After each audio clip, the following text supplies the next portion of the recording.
Hello, everybody, and welcome back to Dice Fables Tomb of Annihilation. This is session 61. I'm your Dungeon Master, Spencer. We are playing the game today. Joining me are my lovely friends. My lovely friends would please introduce themselves in alphabetical order. Starting Hello, with the lovely A's. Sven. Wait, he didn't ask us. Okay, hi, I'm Abby, Elspeth, she, her, woman. Woman. Gross. Elspeth is a storm sorceress who basically just saved the party multiple times last session with some very good counter spells. You're welcome, guys. I feel like I don't get enough appreciation for that. You could only get so large, Abby. I feel like this is going to reach critical mass. Yeah, we're reaching critical mass after that fight. More like critical ass, am I right? Oh. Yeah, that's her. I also control Max Stanley in combat. What, you're an evil mastermind controls other people? Yeah, I've got the future queen right under my thumb. She's already queen. She got crowned by Lucia.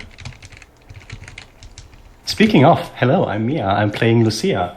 Last time Lucia gave a big fat middle finger to the hags because she was just vibing in the ethereal plane and talked to them so that they couldn't do an ambush. And then she decided to just withstand all of their high-level curses. And then punched them a lot. And then she made a deal and instantly broke the deal so that none of them can escape. Was a good time. It was a good time. You got cursed, you got uncursed. Next. Riley, that's you. It's me. Hi, I'm Riley. He, him. I play Sven, they, them. Sven is becoming more dragon. That's pretty much all I remember from... Yeah, there wasn't a This good week was a bit of a last week. blur for me. Yeah, fair. Although I guess the becoming more dragon was 2 sessions ago. But regardless, I am becoming more dragon. Yeah. I no longer have Featherfall. That it's been enough time for that to go away. Well, we'll have Yusuf introduce himself, and then I'll have everybody greet, because I did forget to ask you guys to greet as a group. So Yusuf first, then you can all say hello collectively. Kermit the Frog here. I'll be playing Olaf Brandtrokk. I have Seth's sheet this week. I can't. I literally can't. It'll break my voice if I do that for too long. Yeah, it's me. I'm playing Olaf, the blacksmith artificer, battlesmith artificer, and I absolutely annihilated one of the hags last time. Then I think it was double crits as well, which is really funny. Yes. Oh no, it was just the one crit. If it was double crits, I think they stop existing forever. Anyways. Yeah, we're about to go through, like, this big old door, which I don't know why, but you described it one way, but I keep imagining it as this big circular door, like a vault door from Fallout. That's, honestly, it fits the vibe. You've got a bunch of interlocking goblin skeletons that are all, like, holding it at bay. It looks like something out of a Dark Souls game. Yeah. Oh, yeah, like, you know how in the vault door, like, the key goes in and that, like, gets rid of all the interlocks? Exactly, It's like yes. all the goblins reaching from within the lock and pulling their arms You're out or basically whatever. doing, like, synchronized bank keys at this point with all the skulls. Yeah. One thing... Oh, everybody say hello. Hello. Thank Hello. you. Thanks for calling me on that, Abby. Always on top of things. We don't. I was just making a bet. We don't usually do that. Okay. We usually say hello. I do say hello. Say hello, lovely players, and then we say hello. Yeah, etc. Because Dimension 20 rots my brain. I forgot something last time that would have made much difference to the fight with the hags, honestly. But as a consequence, anybody that ate the food and drink from the little feast there, when the hags show up to fight you, your gift from your trickster god is suppressed for 24 hours. And in addition, depending on what you ate, you were supposed to have disadvantage involving all checks with a particular hag. But most of the deaths were like, it wouldn't have mattered much, the disadvantage on flat stuff. So What's up? You got a message? Yeah, there's a litter bag still in the orangery next to the the only thing next to that the really litter matters, tray. is might walk that it over. those of you that partook, which I believe is Olaf, Elspeth, and The wolf Sven. goes Did in you eat that. anything, Riley? So the problem is though, if we I'm gonna Okay. hold myself. Sorry, guys. So I think it's just Olaf and Elspeth then. Your trickster powers are suppressed for 24 hours. Yeah. So no extra attack for Olaf and no super strength for Elspeth. Yep. But that's okay. You have a werewolf with you. A were-tiger with you, who has some basic clerical abilities thanks to her mask. You have your warlock companion, the future Queen of Chult, who has a Democracy of the Dead rattling around in her brain. You've got the second mysterious spiritual cat that have joined you on this quest. It's weird that it's happened now 3 times, not twice. But to be fair, one of them was gigantic. No! Just because I said cat doesn't mean I want you around me. Get away from me, you little demon. Oh. I hate this cat. She's the worst. Anyway, you've got Gondor still kicking. You got Yorm in stasis. And you've got Fenrir, of course, kicking around. You burn the shit out of the hags' bodies. Did you take any efforts to inspect the hags' bodies, or did you just burn them as fast as possible? I think We we just- just infected them, right? Do you want to do a retroactive roll to see if we would have checked, or do you want to just leave it asking. there? They might have something on. I mean, they could, for example, have other dots on them with souls in them. Yeah, I kind of just eviscerated the bodies. I didn't really inspect them. Alright, give me a d20 roll. Olaf, if you get above a Yeah. 10, you thought to look first. 16? Hey, Hey, 16. so you thought to look first. So in that case, give me an investigation check.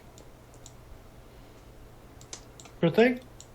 And I think you It were would be a hurrying. bit. because I'm you not did- going to ask for any advantage because I think that's a bit tripe, isn't it? 'Cause Well, it's, I was going to say, posthumous. you were in a bit of a hurry because Mr. Threadneedle was clearly planning to squirrel away pieces of them.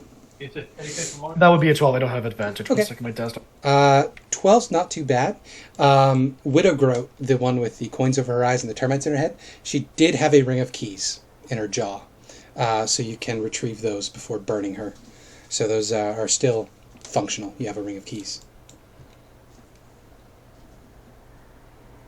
Sorry, what did I get with the 12? I just talking to my dad. So Widowgroat, the one with the coins over her eyes and the termites in her head, she was carrying a ring of keys around in her jaw. So you thought to take those before burning them. They're made out of bronze, so they definitely would have melted. Yeah. I did not want anything coming back from those Yeah. remains. Yeah, but you would have thought with a 12 to retrieve those keys before burning the bodies. That's all she wrote. Now you're standing before the... Oh, she wrote. Thank you. Bless you. I'm here You're to help. standing before the skeleton gate, with all of the keys unlocked. How would you like to proceed? Do we want to rest? Guys, pose for the heading trailer. in? Really pose for the trailer, yeah. Exactly. Do we want to rest before heading in? Because I feel like this is like the end. Yeah, I mean, you know? I'm pretty much fine. I have full HP. I've only used, I think, maybe 1 or 2 spell slots. I don't get anything back on a short rest. All I can really do Yeah. is make sure that Fenrir is healed up with mending. I mean, we already you guys did want- already, didn't we? I think we Oh, did no, you already used check haste on me, short didn't rest you, Abby? recently. Oh, did you? Yeah, so I get a lot of sorcery points back on short rest, so I essentially get spell slots back on short rest. So right now I'm only missing a 3rd level slot and 2 sorcery points. But I don't have any short rest, recharges left, essentially. Because I used the Pearl of Power, I used my Bloodwell Vial, and I used my once per day short rest to get sorcery points back thing. So, as I am now, is all the spell slots I'll have for the day. I have no way to get any more back.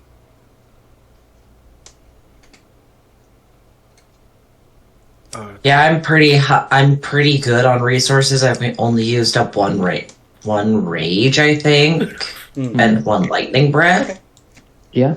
All right, we can. I think we can head in then. We don't. Go through. I don't want sorry. to waste any more Yeah. time. You know the trailer thing I said earlier? I don't know. So you know how they usually put that to like a really topical like bit of music at the time? Yeah. I don't know why. I imagine those like marching forward triumphantly with "Hot to Go" playing in the background. That would be really stupid. Disavow. Disavow? Critical Soul. I like it. Yeah. Anyways. Let's go abort this fetus. Yeah, so Again. you did hear before Lucia obliterated her that the following room will have the Soulmonger. Now, you won't necessarily trigger combat right away because it's an object. Although a Serac will know the minute you damage the Soulmonger. So Yeah, and when we you know that. initiate a fight, it's only going to be so long before a Serac himself shows up. And Yeah. if I'm not mistaken, they told us how to get out of the tomb as well. Yes. She also shared with you. She said, I believe it was the red path leads to death. Did you share it as a note? I don't know if I shared it. I shared it in the chat. I remember the red pad leads to death, and then something, the black bodies or something. I'm tracing a room at the moment. That makes After me think that, tile puzzle, but I don't know. in a moment, I will double check and read that to you.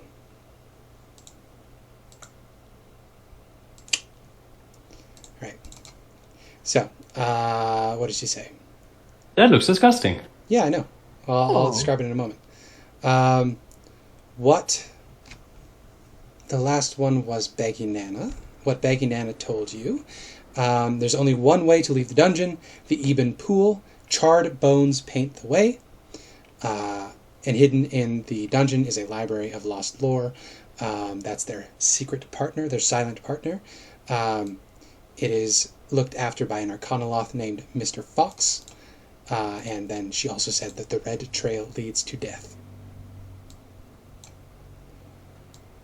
Oh, these guys. I knew I remembered the name. That's cool. So I'm going to post those to chat again.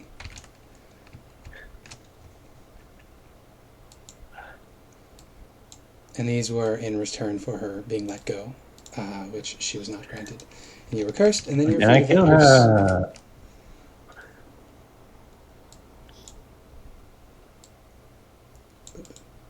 Which is good, because Slimy Doom is rough. There we go. And I'm also going to paste this over here so we don't forget it in the Discord channel. Let's go to, where's our... We have too Game many discussion? channels. Game discussion would probably be the best place to do it. Do we have a loot? Loot bin. Quest I'll put it in log the and bin. loop in, yeah. There you go. Do we have a second? Yeah, we have party bank account, which is still not... I'm going to just correct that to bank So- accounts. That's been annoying me. Those of you that are approaching the door first, it is seemingly just sitting there. But as you approach, it rumbles and begins to slide upward into the ceiling above your head.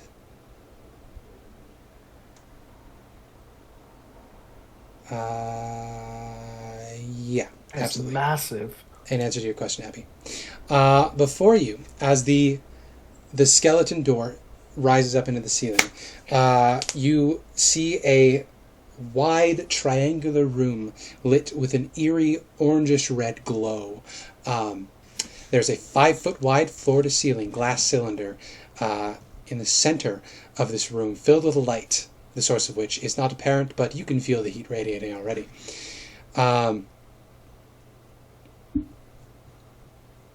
That's the wrong... I did it again. I was looking at the wrong part of the PDF. These are not... There we go. Crumbling balconies overlook a pool of lava filling this triangular chamber, above which is suspended an enormous crystal cylinder held in place by 3 struts made of a black-silver metal that you would recognize instantly as adamantine. Wraith-like forms swirl inside the cylinder, and their otherworldly screams hang in the air. 4 long, writhing tentacles spout from the cylinder's cap, A shriveled monstrosity the size of an elephant floats near the cylinder. Its body is wet and malformed, arms and legs atrophied, and its oversized head drips a black goo.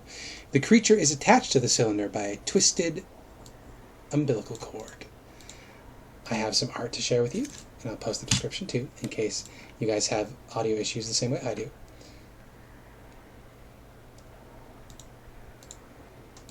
So at the moment, this giant fetus appears to be asleep.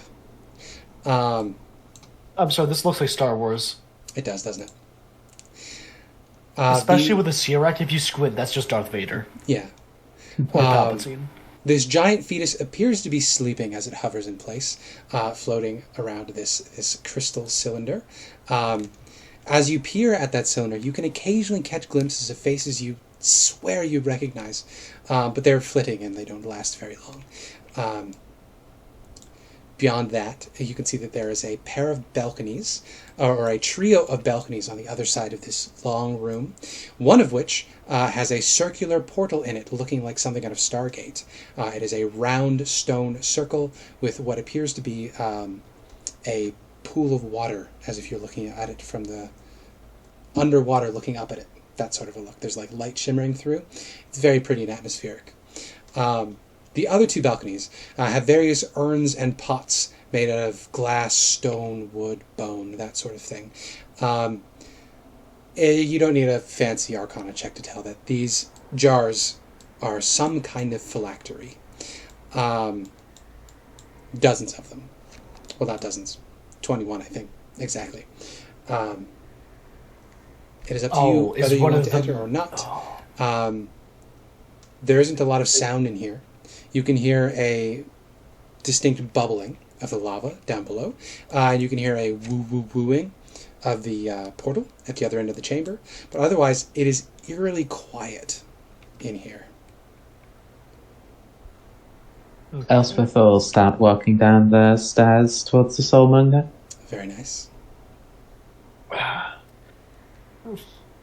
mean, this is certainly one way to walk down the aisle. The adamantine strut that attaches to that cylinder in the center of the room. Speaking of Star Wars, it is a very narrow pathway. You're going to be at half speed if you try to walk along it. If you try to do anything fancy, you'll have to make checks to make sure you don't fall into the magma. And to skirt around the soulmonger, you will also have to shimmy.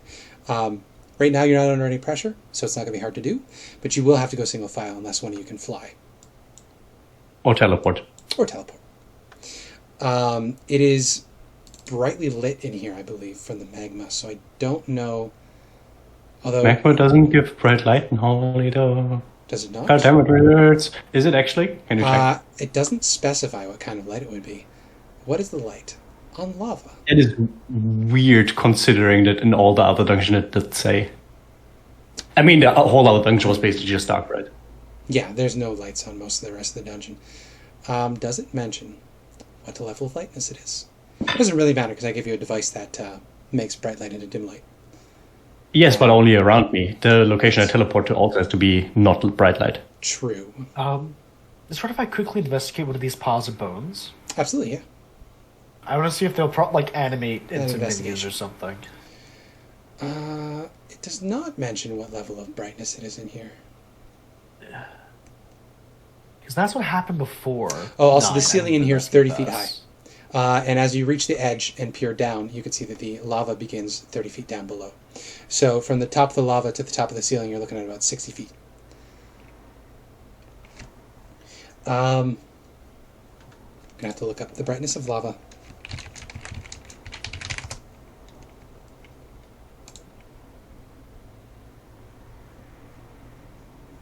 It's not going to tell me, is it?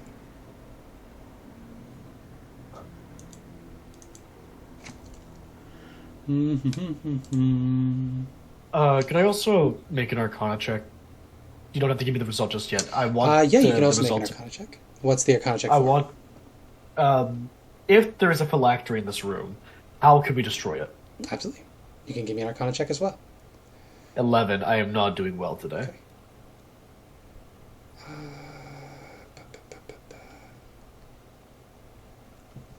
I can't find any ruling on the brightness of lava.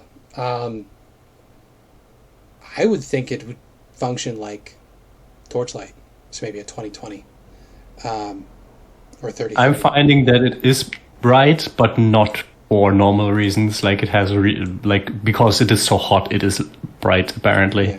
and because it's very reflective. Yeah, I think that you'll be in bright light if you're down in the pit, but because of the angles, I would think you'd be in shadow if you're on any of the balconies. So you should be okay to teleport to a balcony. But if you fall down the pit, you won't be able to teleport out because you'll be in bright light unless you have your sword out. Yeah, I will always have my sort of safety net. Okay, what did you roll, Olaf? It was like a nut. Yeah. Yikes. Maybe I'm sending a message. Any flash of geniuses? I'm not gonna use it for you. Fair enough. So in response to your investigation check, these mostly just seem to be human remains. They don't seem to be animated. They're not well sorted in any particular way. They just look like repositories of bits and pieces of decaying humanoids and other animals.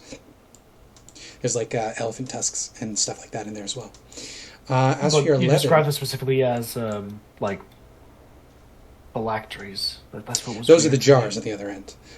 These alcoves sorry. just appear to have bits and pieces of dead things, more used for material components, you would guess. Oh, I'm assuming if we were to fight a Siarak, he doesn't need material components to raise a body or something like that. Possibly. But with a 9 investigation, you can't tell specifically any particular use of them. Yeah, I may be able to guess as a player, but With an my 11 character Arcana, doesn't know. you know that phylacteries are remarkably difficult to destroy. It's one of those instances where you need like a specific quirky way to do it. In the same way that like vampires have particularly niche, unique weaknesses, if you're talking lore, not mechanics. Like some vampires will be, they'll be forced to compulsively count things that drop in front of them.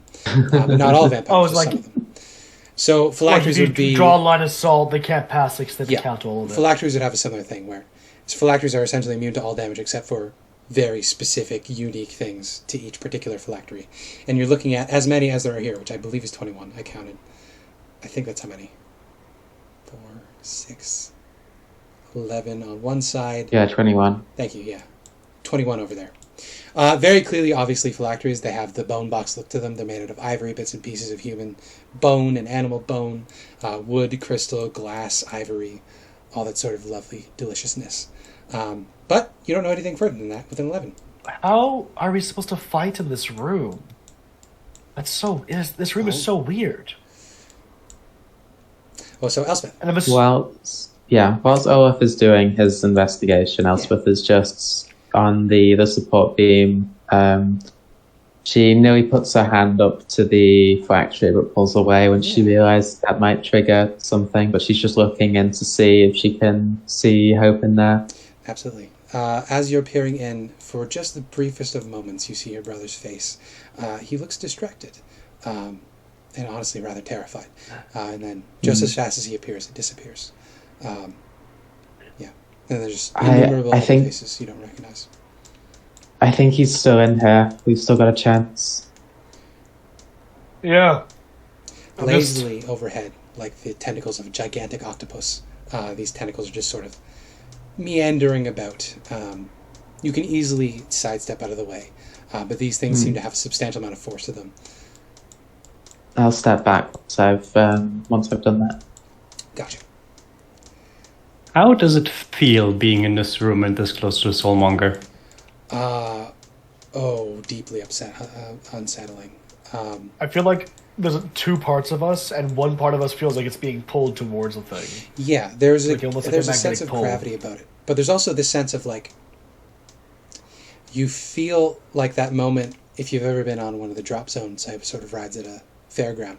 There's that sort of feeling in the pit of your stomachs, like you're not falling, but you're on the cusp of falling, and it's not great. In addition, there's that prickly feeling on the back of your neck, like something is right behind you, staring at you, and you keep like looking over your shoulder to see if something is there, but of course there never is. Just your companions, and then the flickering shadows produced by the lava below, and again, just that eerie quiet. Every other room in the dungeon, there's been like a different ambiance. Here, the ambiance is just like just a distinct bubbling. It's weird. There's this like omnipresent grinding of gears in the background. What's the word? Infrasound of like grinding gears and chains on every other level of the dungeon. Not here. Here, it's just like the sound has been lifted, and it's like the place at the end of time. Yeah.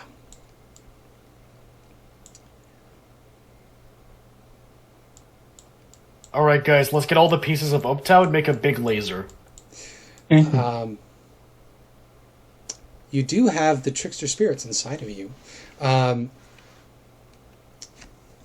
Kabuzin and Shigambi they're a little sleepy. They sound like they're drugged when they talk to you. Shigambi is going to tell you, Olaf, that Atropol, that giant fetus baby, is utterly unholy and abhorrent and needs to be destroyed as quickly as possible. And Kabuzin, of course, wants you to die in a blaze of glory, Elspeth. He wants you to sacrifice yourself by shoving that soulmonger down into the lava below. Obalaka is the one that's concerned about the skeletons. Olaf's quick survey didn't really silence her worry. She thinks those bones are going to rise up and become constructs that will attack you when you're not looking. So she's not helping.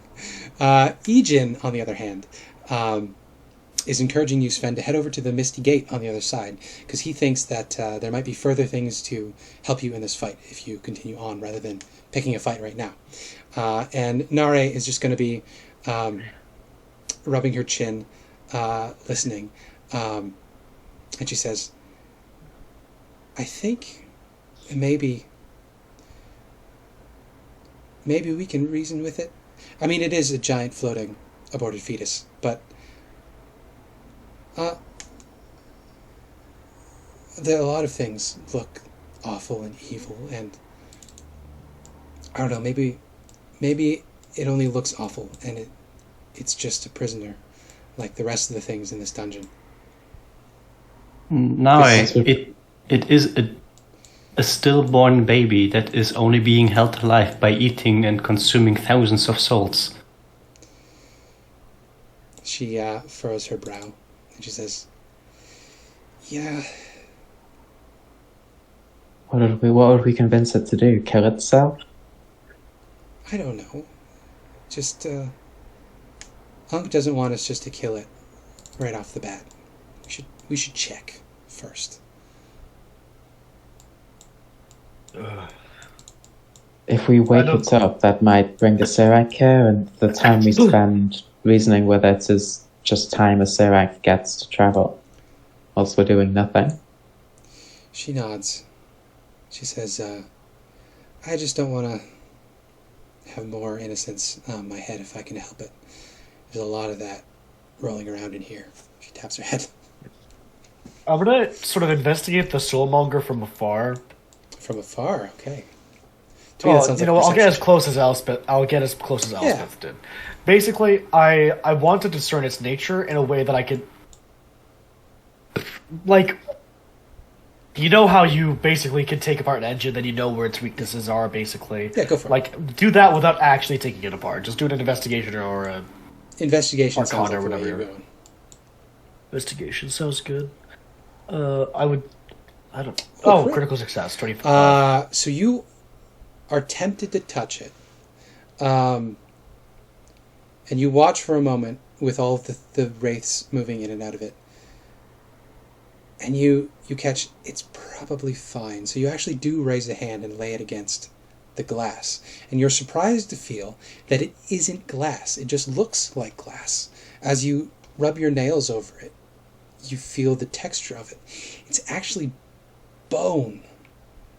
You would guess. Fuck. So if you were going to try to damage this thing, its AC would be in the range of 15 rather than 13, which would be what glass would be if you were to attack this.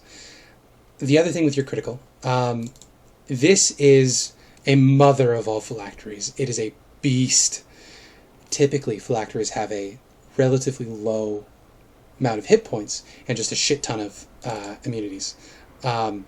This has the immunities and just a fuck ton of hit points. If I can get to the right layer. There we go. So the Soulmonger has somewhere in the range, you would guess, of about 300 hit points. And being a magical object, it is going to be immune to non-magical damage, obviously, as well as probably poison, psychic, and necrotic, given that it is a thing of necrotic nature. You do catch on. You didn't think of it earlier, but touching this thing, you catch on. Adamantine is going to bypass its resistances as well as magic. Okay. And I guess with a crit, I'll also tell you radiant damage. This is a thing of utterly unholy nature. So radiant damage being of a mostly upper planar positive energy source, radiant damage is probably going to deal double damage to this thing. It's going to be vulnerable to radiant. Okay. Other than that, those tentacles, at the moment, they're just sort of relaxedly meandering around the room. They're probably going to jump to the Monger's defense if you start fighting here. In addition, the fetus will probably wake up if there's any significantly loud noise or fight. The only other thing to note with a critical hit, the struts you're standing on are all that are suspending this phylactery above the lava. If you find a way to break those adamantine struts, it may fall into the lava. Now, there's no guarantee that lava will destroy the phylactery, since phylacteries have specific, unique weaknesses, and there's no way to tell that without being the creator of a phylactery. But there's a chance. So if you wanted to try to break these struts, you'd have to find a way to do so. That might be able to destroy it rather than brute forcing it by hitting it a bunch. Yeah, I mean, I do have my innate ability to just manipulate adamantium now. Yes. But that means I still have to... I feel like destroying these struts might trigger a process where I'll have to get quickly between these three areas. It'll probably kick off a fight, yeah. Right. And also, I have one question. What happens to the souls once this thing is destroyed? You're not Certain? entirely sure. They'd probably just go to the afterlife. I will say, can you make me a wisdom saving throw real quick? Am I still here for this? Yeah. Okay. This question is prompting a wisdom saving throw. 13. That's not good enough. You feel the presence... I'm going to use a flash of genius if that's okay. 17. Oh no, it'd be 18 with that. Okay, so you feel a presence pressing into your mind, but it's up to you whether you want to talk to it or not. It has the familiar sort of cooked meat smell to it of Nanny Poo Poo. You could tell she would like to speak with you, but she can't force her way in because you resisted. If we're speaking on my terms, no manipulation, just speak your mind and give me the information. Fair enough. She says, well, that's fair enough. I just wanted to chime in and say, you're doing a wonderful job there, sweetie pie. And I gotta say, you're looking at a lot of dead souls there. And you got the equipment all around you to do things with those souls. What do you remember about phylacteries? The removal of the soul of the individual becoming a lich, also the repository of energies. The body survives, the soul is separated, that sort of thing. Exactly. It is a jar, a magic jar that holds a soul, that also creates new bodies for that soul. You're looking at here a repository of disembodied souls that are probably going to flit away to their afterlives when you set it free, which is going to be a great thing for all those poor unfortunate souls that have been sucked up before their time. Now, I know you don't much mind me as a person. You're not a particular fan of my way of doing things, and I know you'd rather see me dead than not. I would rather live, frankly, and I'd rather escape away to the Feywild. And I think, being a goody two-shoes like yourself, you'd like to see all those souls locked up in there also return and walk away. So what I'm proposing to you, friend, boy, sweet, dear little Olaf, we end our tutorial, our tutoring relationship, if you will, with a bit of a bargain. I can help you craft something the likes of which the world hadn't seen. Combine the skills of a wizard, an artificer, a sorcerer, a druid, all in one. I think there's a way to take those phylacteries and use them to give new bodies to those souls in this soulmonger before they flit away to their afterlife. Now, we won't have that many, and I will say, no matter how many work, I get the first one.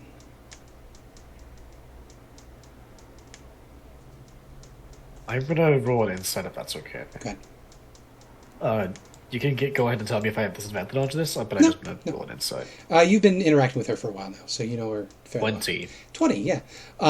She is, for the first time, being straight up with you. She wants out.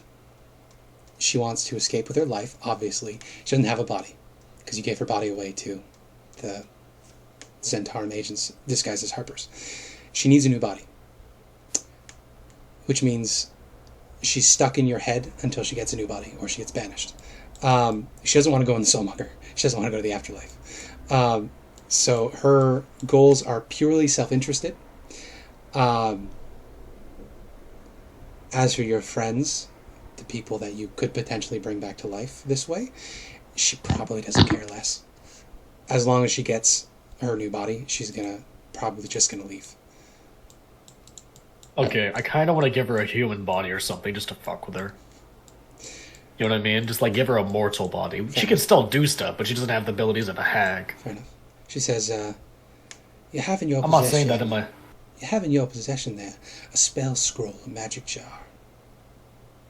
We're going to need a couple other things to make this work, I'm thinking. We're going to need some sort of spell that'll let us create a new body. Whether that's clerical or druidic, I don't rightly know. Druidic reincarnation would be the most logical thing I could think of. We're also going to need some way to...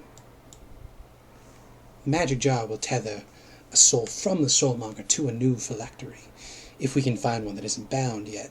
Yeah. While this conversation is happening, Olaf is holding his temples and making a mental note, which I'll tell you about later. Yeah. And she says, we'll need something like a reincarnate to make the phylacteries over there produce a new body. Looks like we'll have plenty of raw materials. She gestures over at the... in your brain, you feel her gesture at the skeletons all over the ground over there. I feel like she's pushing, like literally, I can feel... You know that feeling where like you overextend your eye to look at something? Exactly. Yeah. And she's literally pushing at my eyeballs to look at things. I'm gonna walk over to the spell scroll room if it's still open. Yeah. I'm just gonna scroll here real quick. There's one more thing. I don't remember what it was. I wrote this down. I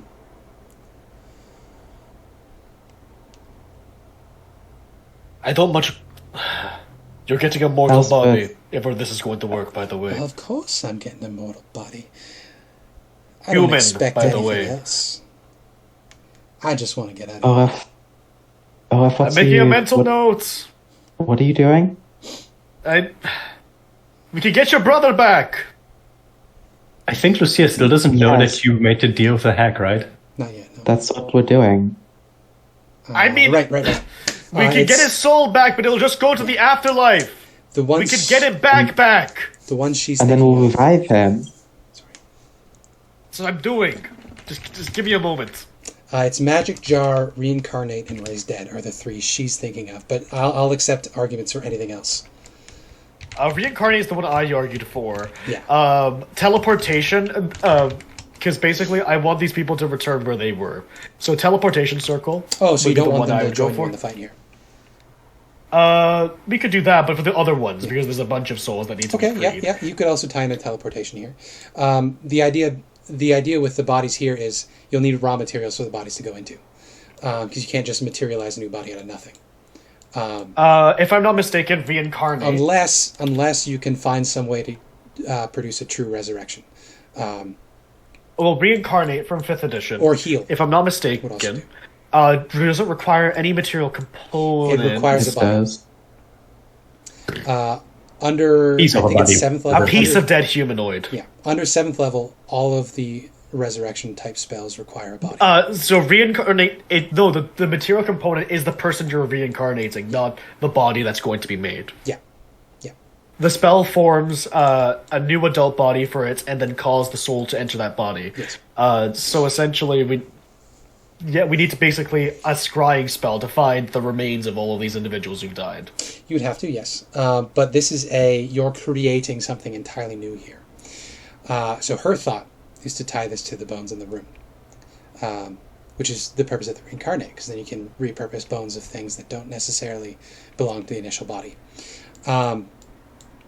But if you want to do a teleport instead to set them entirely free, that is also fair. Set everyone else entirely free. We're going to go for targets for who we want for this fight, I think. Basically, if I could put a scry spell in there that basically says everyone that we know personally, that would be good in a fight. Fair enough. Why doesn't Or everybody rather, give me willing one to then? fight in this fight. If you want to throw in a fucking Artificer Reborn. Why doesn't Or, everybody, each one of you, give me one NPC that you know is dead that you'd like to resurrect? My mom. Irina, gotcha. I don't really have anyone that I think would be good in this Fair fight. enough. So I'll let everyone else speak, and then I'll think. My mom, Ah, but as a human. Fair enough. Quo, Yeah. get all the moms. all right. Olaf, you also get your Um, mom. Ko My might mom's not work alive! What the fuck? because Ko You think she is? died before the Soulmonger was activated. So I should specify, it would have to Oh, be yeah. somebody whose soul is in the Soulmonger. So somebody that you know has died since the Soulmonger Do was we coming. know anyone who's died? Who's died within the last, what do we have, 48 days? Something like that. 48 days, yeah. We know anyone? We know Irina and 48 dies that we like, other than Hope and Irina. Those are the only ones we know of, I think.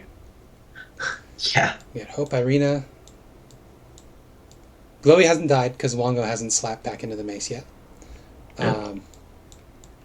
She might be anywhere, really. True. I mean, my mom is technically here because she is kind of possessing me. True. But no, I can't think of any NPCs that we know of that Fair enough. we Well, like. there's the whole company of the Yellow Banner, just saying. Also, that, There was all those poor and you could pick and choose the good ones. slaves, all of the slaves that we True. There's all the all slaves. You've also got, so there's a company of the Yellow Banner. Oh shit, I was the just Red guy. Dragon. Yeah, Tinder. I was just thinking of. I don't think Thinder would fight for us. What about that? One of the prisoners was a Harper. True. You mean a person that was not actually a Harper and actually one of the I- Crime Syndicate? I don't think No, that was this is there was a worth dude- it. Like, Fair enough. why we're taking another hack deal? Do that. You as a player, you as a character. Like both. The other thing about this is you'll be able to tie, if you die during this fight, you could potentially use one of the jars to come back as well. So if you die Anyway. during the fight, it's not necessarily over. Anyway, Olaf got thinking to do. Because Lucia would be confused why you come to that conclusion. And you still need more Okay. materials for this as well. All you have currently is the scroll of magic jar. Well, current situation. I'm just grabbing like swaths of scrolls from this room and sorting through them at this point. Okay, yeah. Roll me a D9. Actually, a D10. Sorry, not a D9. 5. Okay, so you're going to get a 5th level wizard spell. And that's the 4th one you've plucked, I believe. Yeah. Which I'll get to in a second. Because something happens now. Oh, the 5th one. Or the 3rd one. So 5th level wizard spell. 5e tools. Wizard. Spell level. Randomly generated 5th level spell. Let's say mislead. So you have the spell mislead. But when you pluck that 4th spell scroll from the room, there's the rest of them all crumble into ash as a creature appears in the room. Oh, God damn it. Everyone Olaf, can roll we don't- initiative. We don't need to take any more risks. We can get Hope back without doing this. God damn it, Well, the Olaf. point is that when you destroy the soulmonger, they're going to go immediately to the afterlife, unless you find some way to tie Yeah, them down. They can still be revived from the afterlife, though. Hypothetically, yes. With a high Also- enough stealth. Yeah. I don't know if I think Olaf knows this. There is a small chance that they just stop existing at the end of this. There's a chance that they have this been dust consumed muffin already. appears having already cast a mirror image. So it appears that 4 dust muffins appear in the room with you.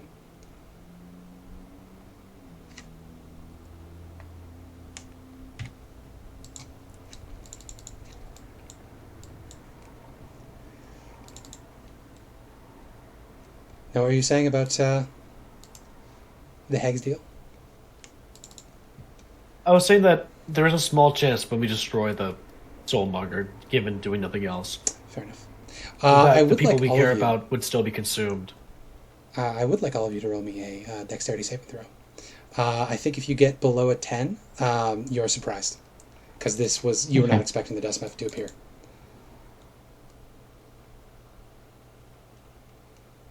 Six. Nice. I mean, the others are so far away that Fair. they likely won't even notice anyway, right? Okay. Anything else special about this dust muffin?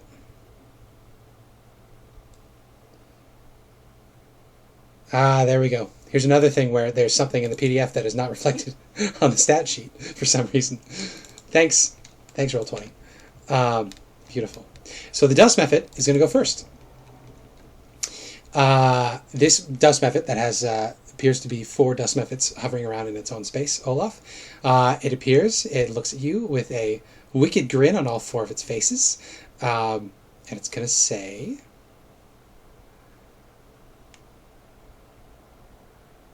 bloat bug. When it says so, using its bonus action, your weight increases by 50%. This curse lasts for 24 hours. Bad fuck. So I The- become denser? Yes, you are 50% heavier, so you're going to be moving at half speed. Oh, that sucks. Again, this is just a simple curse produced. So you have been cursed with bloat bug. The dust method will then attack you. It's going to blow Well, some my bad, dust guys. at you. Give me a DC 10 dexterity saving throw. I think because you're fat right now, it's going to be disadvantage. I failed already. But yeah, I failed. Yeah, so you're blinded for a minute. Dust Muffet then is going to move to the corner. Elspeth, you are no longer Try to do something surprised. nice. Sven, Yeah. you hear that some shit's going down. I assume Alexander was also surprised with my dexterity Fair save. enough, fair enough. I'll make my way over. Yeah, you hear there's Olaf just curses. It's in my mouth! He's squatting like he's got a full diaper and he's rubbing his eyes. What are you doing? What is going on? I don't He's- fucking know. Some trap summoned this and he was taking scrolls out of it.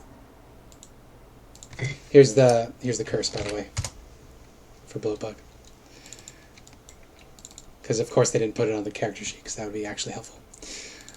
So Sven, you get over there, you can see that there's a dust muffin in there. Yeah. Lucia. I feel like trying to shoot it would be a very bad idea. Fair enough. Given the people in the way. Fair enough. Uh, Well, you know what? Mr. Threadneedle should get on this action. He's going to take advantage of you guys being confused. Oh, he would have actually gone, so I'll take his turn now. So Mr. Threadneedle, How did we not I kill the was here fucking when thing that yet? went. Yeah, how? Why? you said you just left him there for now. Or last I time. didn't kill him. So Mr. Threadneedle, taking advantage of this situation, is going to climb up over the banister. He's going to attack Elspeth. Elspeth is not surprised anymore, so this is just going to be normal. We're going to get a claw attack on Elspeth. Okay. 16, I think, is misses. That does miss. And then a 5 is a miss. A miss and a miss. Also, that's Oh, he should have turned invisible. That's fine. Mr. Threadneedle attacks you, and Sven's turn passes Lucia. Well, no, Sven gets his turn. Oh, true. Or their turn. Would you want to... Because he went first. So now I have a target. There you go. You Thanks, want Mr. Threadneedle. Javelin, Mr. Threadneedle? Yeah, I will... Oh, that's up there. Sorry, I need to recalculate my movement. So that's 10, So the fun thing about Mr. Threadneedle that 20, didn't come up is Mr. 30. Threadneedle was carrying the Hag's Eye. 40. So the idea of him being invisible and having spider climb was that he was supposed to be able to hide up on the ceiling, so they would always have line of sight on you no matter where you went. Didn't end up Oh, mattering, fun. but that was the idea there. Well, so this is as far as I can get with my 40 feet movement, and Yep, guess yep. what? He's within 30 feet of me. Yeah, he's javelin distance. Also I'm gonna breath lightning distance. breath him. Good idea. So you're gonna get dex save. Yeah, dex save, and then I'm gonna... I think that's a 2d10. success, so that's gonna be half damage. He still takes half, and then I'm gonna also throw a javelin, because that is part of my attack. Ooh, okay. 22. 15 is 7. No rage, because I'm not raging. That's right. So 12 piercing damage. I forgot to use his bonus action. I think he would have taken the dodge bonus action for Uncanny Valley. Would you roll that javelin attack again for me? Just to see if it would miss? You probably won't miss. God damn it. A critical fail. So the javelin unfortunately misses because of his Uncanny Valley bonus action. I forgot about it. Now it is Lucia's turn.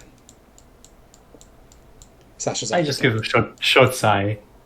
What are they up to now? And I will go up here. Yeah, that sounds good. 35 feet of movement. Go up here. Use bonus action. Teleport here. Yep. Attack. First one is neutral because it teleported. Yep. Also, use Punch him. dodge action, so these are going to be disadvantage.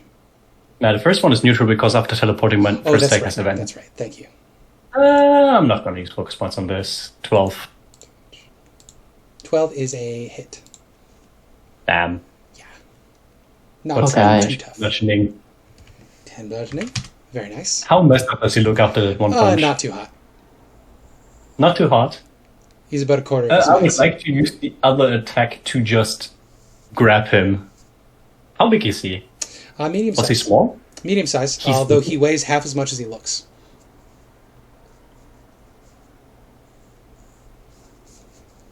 Yeah, I think I would just actually, it's just a creation of the hacks. It's just a construct. I'm just gonna kill him. Punch him again. I have to I think roll it's with over. disadvantage on this one. That's Yeah. unfortunate. Definitely over. 16. Yeah, Or he 11, had, I think. he had 11 hit points. So he's very much gone. Why did we not take care of this thing? Is that combat over? I'm assuming. No, it's back to your turn. You're blind. Oh, Azaka gets to go, I guess. If she has anything to do. Oh, you mean Zaka. this thing? Oh, And Mr. go up Funny. here method and still then alive. not do anything because she won't have line of sight on the other thing. There you go. Now it's Olaf's turn, so you're blinded. Okay. Do I get to act? You do. You're just blind, so you can't see anything. I'm going to at disadvantage. I'll wave around the insta-kill sword. There you go. So Double disadvantage crit. to attack. Watcha. I need to look up what mirror image does. You got a fucking plus 12. It's so ridiculously funny to me. Ooh. That does hit, even with a disadvantage and being blind. Mirror image. Each time a creature targets you with an attack during the spell's duration, roll a d20 to determine whether the attack instead targets one of your duplicates. If you have 3, you have to roll 6 or higher to change the attack's target to a duplicate. With 2, I need to roll an 8 or higher. With 1, it's an 11 or higher. So I'm going to roll a d20 and see if this kills a duplicate instead. Ooh, no, you hit it. 16 All damage. right. With 1 hit point remaining. The dust method squeals I will in now pain. take the rest of my attacks. 14 to hit. That hits, yes. Roll your d20. Thank you. There you go. Duplicate's down. Last attack. 25 to hit. Ooh, definitely. You don't get your last attack anymore. What? Oh, that's right, because your power's suppressed. I thought the hags are dead, so it's not suppressed anymore. No, No. that's for 24 hours. The disadvantage against the hags was just while they were alive. Right. Well, that sucks. Well, that's okay. It's good. So the dust This method thing can't do surprise with 1 hit anything. point. Now, at the end of your turn, you can make your blinding breath saving throw again. It's just a DC 10 dex.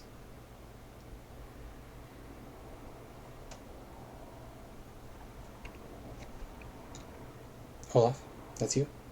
13. You're still That at should be a disadvantage. disadvantage because you're double weight. So you remain blinded. Not double weight. I'm 1.5 times weight. Sorry, that's right. Claw attack you with advantage because you're blinded. For 3 slashing. The dust method then is going to skirt around this way. And its bonus action, it is going to summon another curse. This time, it is going to...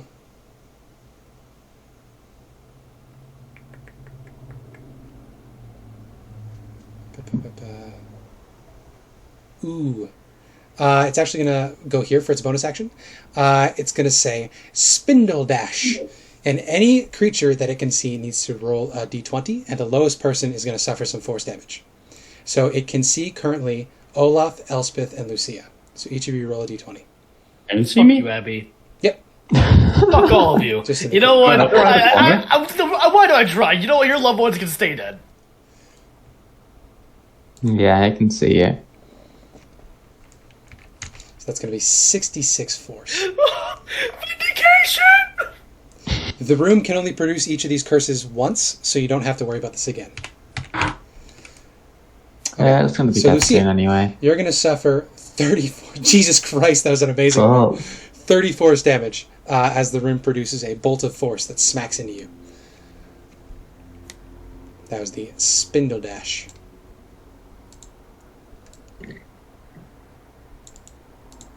Curse.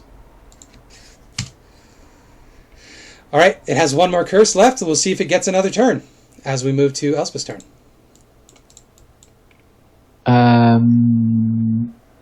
I will act bolt the method. Go for it. You ignore cover, so no worries there. 30, and I'm going to quicken just in case it hits Oh, it. kills a duplicate. Yeah. And then the second one? Yep. Oh, I have to roll for the second one, don't I? Yeah. Oh! Kills the last Ah. duplicate. So Okay. it survives somehow. Oh, I can see I can finish it. Yeah. That's the end of my turn. Nare, I guess, is just going to hang back. No need. And, yeah, she'll just hang back. Okay. Sven.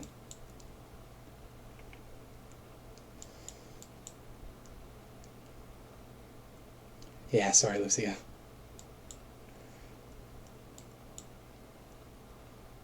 Sven enters the room.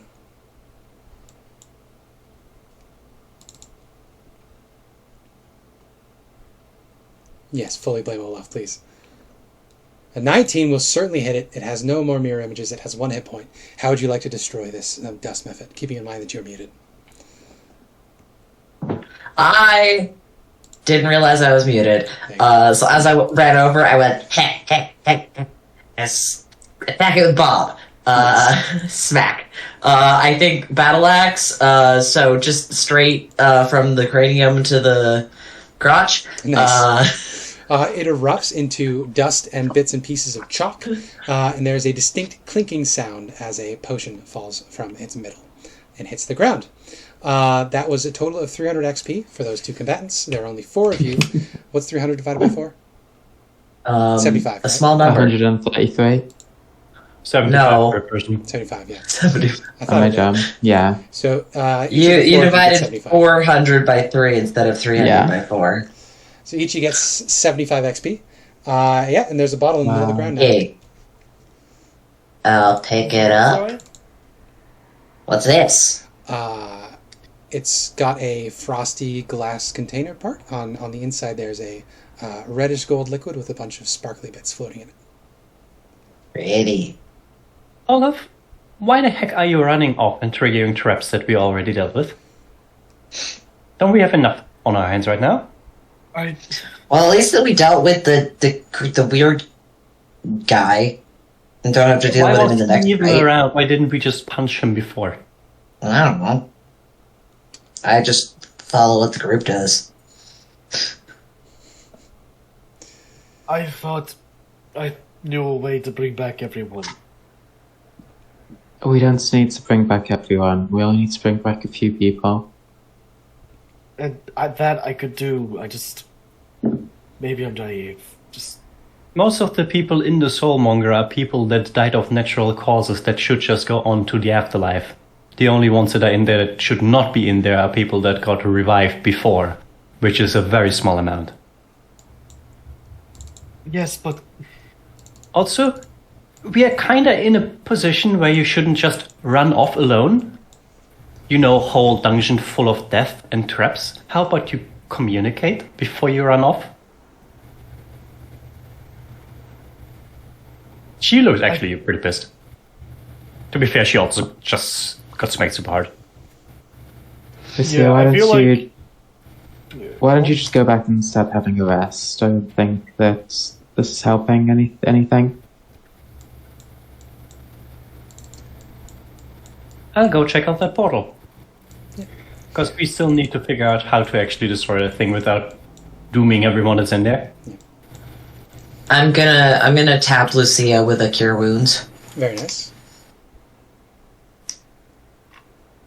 I always roll really badly on these, but there you go. For 6 HP. Keep in you. mind you also have that unidentified potion. I know. I'm holding on to it. Gotcha. It's frosty, you said? Yeah, it's got a cloudy glass container and there's like a gold liquid inside with sparkly bits. Does anyone know how to... Anyone good at potion stuff? I think I've appraised potions before. What do you think it is, Make Dad? an Arcana check. Yeah, give me an Arcana check.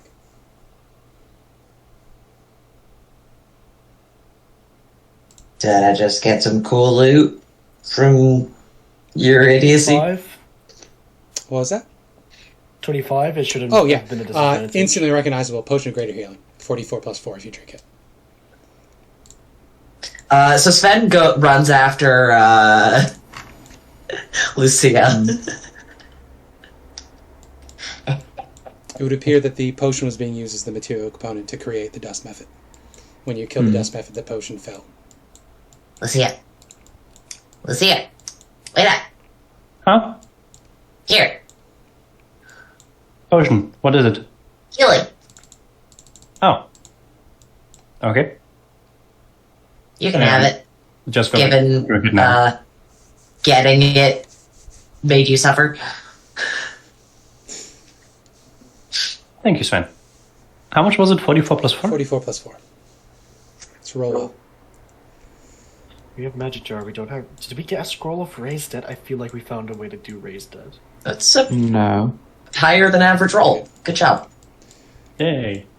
Now that alone, Elspeth is just gonna like put her arms around Olaf and put her head on his shoulder and just say, I know that she wants to save everyone, but I'm just so tired. I don't want to be in her any longer. I don't want to I take any know. more risks. But I don't want to condemn those souls. There are people that we've lost recently, and there are people that we could use to help us. I don't know if we can take an Archlich. We've I done could every... very easily destroy that soulmonger. What happens? And Lucia could have her mother back. My brother's in there. My brother's in there too. I don't want to bring him back here. That's why I was gonna send them back to home. That was part of the plan. If only- We have his body. Lucia's mother has her body, presumably. I know that you want to fully like come into the hug at this point. Just I wanted to help. I know, but we can't help everyone. Oh, I'm too tired to help everyone. I just want to go home.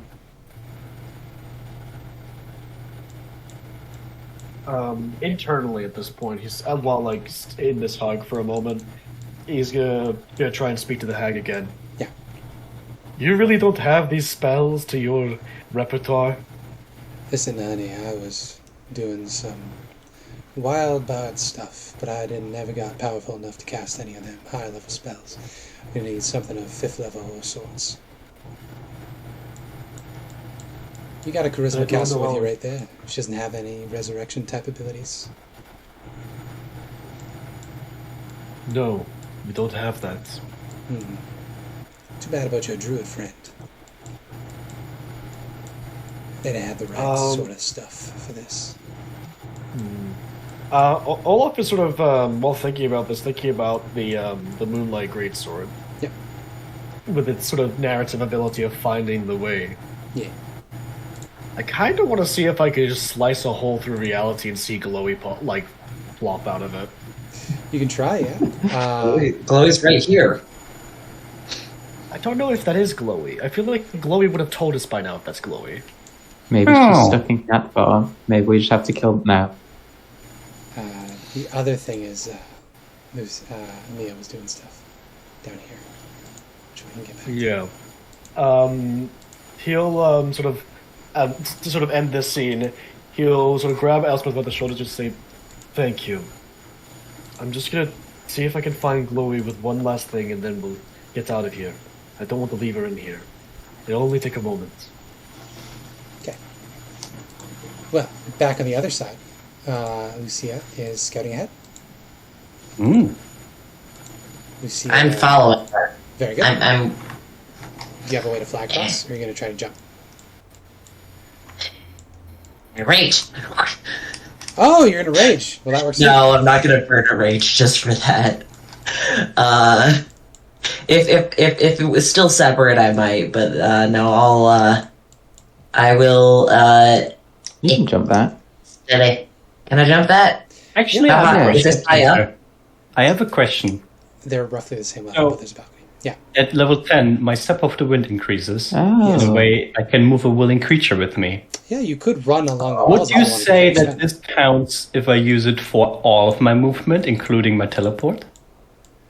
I don't think you can bring people along with your teleport, but you can run on walls at this level, I think, right? You could probably get me to here, and I can easily. That's only like 15 feet. I can jump that, So no problem. if you wanted to carry Sven, you'd I be at can half literally movement. just walk along the wall, taking you with me. Yeah, let's do it. You'd be at half movement, but I think you have enough movement to make that work, because that's only I don't have half movement when walking on walls. when carrying somebody. Oh, but you have this is more not. than 30 This is movement, not right? carrying. This is moving a willing creature with me. It is different. Oh, This does not say I'm carrying anyone. It is like with the Dimension Door, where you can say, I'm "Oh, I'm sorry. taking someone with me." Gotcha. I gotcha. Oh, so you can. It is not carrying someone. Gotcha. In that case, never mind. Yeah, absolutely. You can step the wind your way across. Ooh. It's fun. So, okay, Sven, if you It want to just come costs with you me, one key point to do it. yeah, come here. Let's go. I figured something that I wanted to try anyway. Yeah. So, can you step here on my shadow, please? Yeah. And this will require that you cooperate, but Okay. fine. Might feel a bit weird. Okay. Then I'm gonna use my Step of Wind for a key point. Ah! Technically... Actually, does it say you can move willing creatures with you? It doesn't say that I have to do the key point thing. I don't remember what it was. I will use a key point anyway. Yeah. But I can use the dash as a bonus action. Oh, that's right. It's the only key point if you do both. So it doesn't cost a key point. I am uncertain if the bonus effect at level 10 is without a key point, though. I think it is with a key point. That would make sense. I think it is if we use the key point, because otherwise it would be way too good. Yeah. Because monks are already ridiculous, right? That's what happens when we have half edition changes. Thanks, Watsy. Yeah, I focus my key, and I'm imagining this is a bit like my shadow merging with the one of Sven. Yep. And connecting the key flows in our bodies for a moment. And then I just, hey, get ready. This shouldn't take too long. And just full sprint in like 2 seconds, because monk movement speed is ridiculous. Yeah. I'm over here, and the way I see it is that, similar to the shadow teleport thing, she's more like not quite normal form anymore, and more like a blob of shadow, and for moments when shadow merges together in that blob. And then we just come over here and then manifest again. Yeah. Okay, that was fun. Very nice. Again. So, scary portal. Lucian was pointing me over here, too. Yeah. Should we, walk through, or...? It's supposed to be a library here. Where else You're would it looking be? at an ornate archway. As I said, it is a circular portal, a ring of stone. The stone circle itself, there are a number of skulls of every known type of humanoid creature embedded in the archway, all of them grinning down at you menacingly. And in the middle, there's that rippling water-like surface with the light shimmering beyond. As you peer into it, you catch the sight of a shadowy, moldering skeletal figure, sort of floating in the space beyond. And it peers out at you,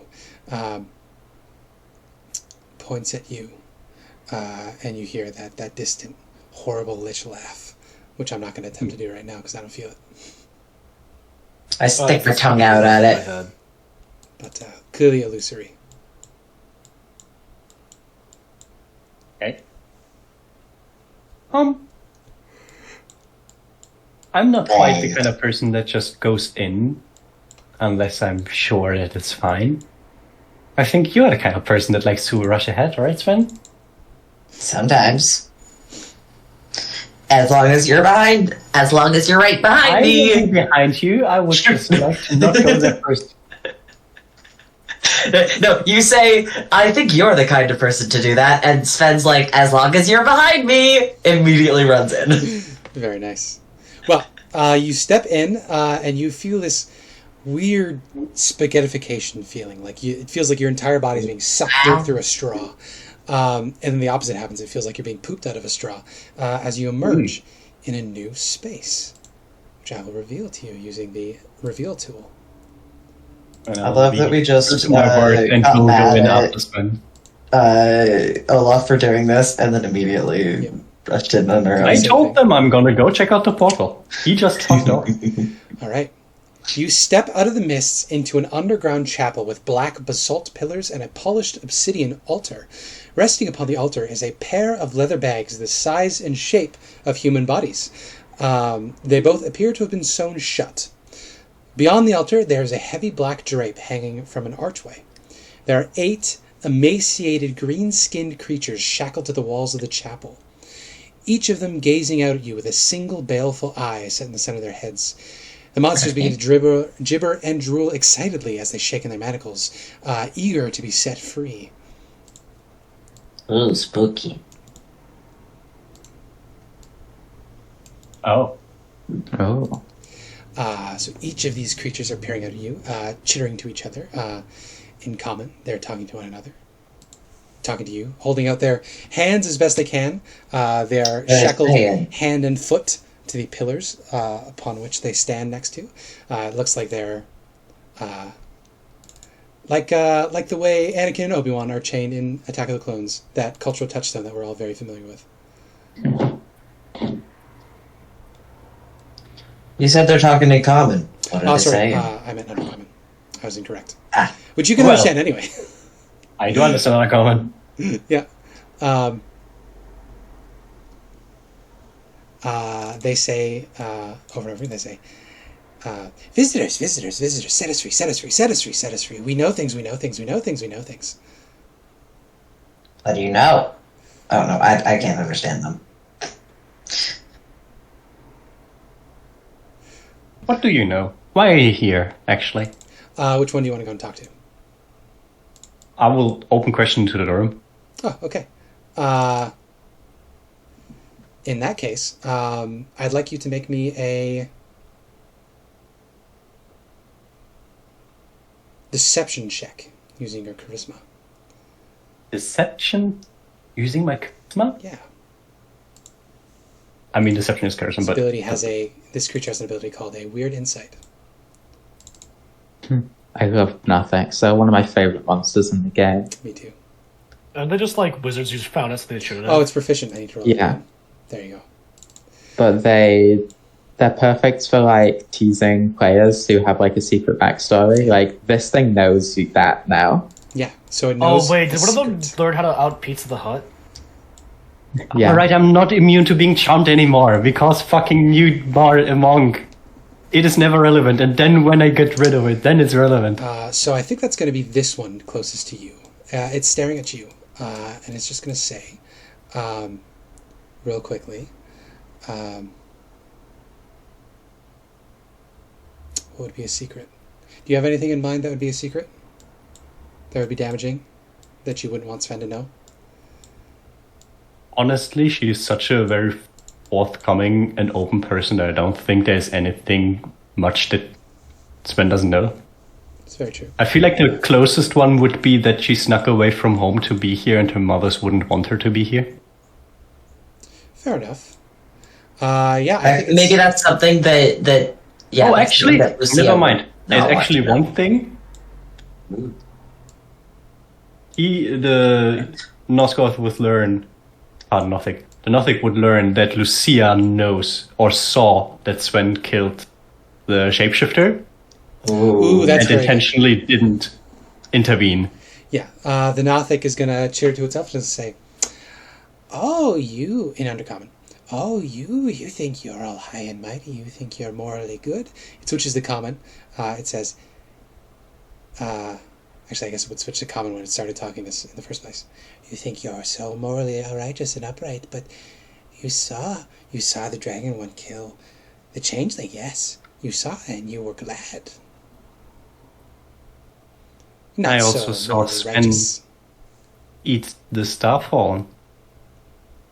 I think these days creatures that are not allowed to live, and those two fall in the category. When you say that, all of them chitter and they say, "Secret, a secret, oh, it's so good, delicious, delicious." They all switch to Common now just because it's easier. Sven A secret, like delicious. looks at her. Huh. Well, set us free. We have more secrets we could share, yes. Secrets of the tomb. Set me free first. No, me first. No, me first. No, me first. There's some interesting little critters, aren't they? Do you know the secret of how to set the souls in the soulmonger free? Maybe. We need to be free. You need to set us free. I need a first. We won't have definitive yes people or no. If No. I don't know for certain that you know, then I will not set you free. Well, we're not going to share anything. And you know, I if all of think- you know it, I only need think one person asking- that tells me. No, it not what it is. We know lots of secrets. Lots of secrets. Trust. Have a little trust. A little trust. Sven, make me a wisdom saving throw. Or Okay. sorry, a deception check. My apologies. Yes, deception check, deception check. I have a -1 to deception. Oh, Yeah. that does an 18 though. Yeah. So one of them groans and says, "Hard steel trap of a mind like a dragon. Fitting, fitting." I don't know if I even have any secrets to hide, though. They say, I don't know if I have any secrets left with Sven. set us free. We'll answer all your questions and we'll tell you how to escape. That's what you want? Yes, you want to escape. I'll follow Lucia. You want to go home? See your What's this curtain here? Recover your relationship with your father, yes. They're trying to tempt you. Debatable, honest. There's a heavy black drape. It appears to be made of some kind of velvet. You said there was 2 bodies on There the... are 2 body bags. They are sewn completely shut from the outside. I would like to... Do I have a knife? I think I only have my rapier. I would like to open up one of them and see who or what is inside. Yeah, roll a d20. 11. 11. So you peel open the bag, and you see that a very familiar looking dinosaur creature. A humanoid dinosaur laying in the bag. Oh. I don't know him. You do not? Oh, yeah. Do I know? I don't... Oh, I know him. Yeah. There's a dinosaur looking creature in the bag. Oh, it's that guy from... It's the nice one. It smelled funny. Huh. And I'm gonna open the other one. Alright. When you open the other one, you see that there is a handsome looking man that looks like a young... what's the actor's name? Alan Rickman. A young Alan Rickman. He's dressed in hardy looking clothing, and he's laying in this body bag. These guys are friends of the rest of the group. Both of them are cold and unbreathing at the moment. You'll have to do medicine checks to determine whether they're dead or not. But they appear to be dead at first glance. But I will do a medicine check first on the humanoid. Never mind. So they're dead. Could Elspeth and Olaf have finished our thing you at this can point, then? move along, and you can see that Nare is pointing at the portal, and she says, Lucia ran across the room with Sven glued to her shadow, and then they walked through that portal thing. I'm just going to wait here, and if something bad happens, I'll run back into the other room. One second. I'll keep her safe. I'd like to cut space, please. Oh, that's right. You're trying to bring Glowy to you, right? I know. This isn't teleportation. So He's closing his eyes. He's holding his sword up, he's holding the sword with one hand, and then resting his palm on the blades and sort of cut the air above him. Yeah. He's like, this isn't teleportation. You're folding space. You're creating a tunnel, which Glowy will fall through and will get here. She'll land safely. It's like that scene in Princess Bride where you're just wandering through the woods with your sword stuck out in front of you. Come on. Father God, my 25. sword. That's a 25. Pretty damn And good. I will cut a line through space. Yeah. Unfortunately, because you're doing something that is impossible and bonkers, I did need a crit. So it doesn't quite work. Would you accept if it became a 30? No. That's still not a crit. Still not a crit. Yeah, I know. The cat is gonna jump on your shoulder. I think. Yeah, that makes sense. And lick your cheek. Yeah. Let's find her afterwards. They're not dead yet. No. But Lucia and Sven might be, so... Enjoy, you got a cat on your shoulder. Well, I will slowly create a cat papoose, and then the cat will just sit in there. I think I'll for step. that, you're trying to create a teleport spell out of nothing. You needed a crit. The number That's didn't fair. actually matter. It was really close. It was pretty close, yeah. I have a +9 to thinking my what combat. might be behind the curtain. I hope it is 2 certain very powerful magical artifacts. I'm gonna disengage as I swirl and dance around the altar, just in case if the thing wants to swipe at me. I will say we'll let you guys talk to the Nothics a bit, so we'll let Elspeth and Olaf have a chance to get to the portal. How do you guys want to get across the room? I can Elspeth fold will- 30-foot gaps, basically, right? Yeah, 2 30-foot jumps. Yeah, so if we both get onto this platform, Elspeth can Misty Step, Olaf can do his Gotcha. stuff. Very So good. yeah, I'll just. How's Fenrir space getting and across? get there. Can Fenrir jump? Fenrir has been canonically been able to just be on his back, That's true, a backpack. like Um, backpack dog. Elspeth can have the cat momentarily, Okay. or Elspeth can have Fenrir. Like that's Elspeth's on a 23 strength. I'll allow it. No, her strength is back to normal. Yeah, my strength for the next is 24 hours. 8. Oh well, whoopsies. So you're struggling to carry the cat with your -1 strength. Yeah, They're a bit can't chunky. carry it for long. I'll just drop it when I get over here. Very good. And yeah, then we'll walk through the portal. Very good. So you enter the room. The Nothics chitter and cheer. Lucia, you disengage and then you reach for the curtain. As soon as your hand touches the curtain, the Nothics all in unison, they say,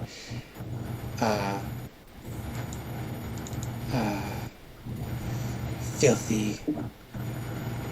What would they say? You're not traitors because you didn't promise anything. I guess they would say, cowards or some shit like that. Like yeah, I'm just useless, gonna roll another one. useless cowards, useless. Damn it. And they're gonna target you with the rotting gaze. So I need to. All of them. That's what I'm gonna double check. If you get 8 rotting gazes or just 1.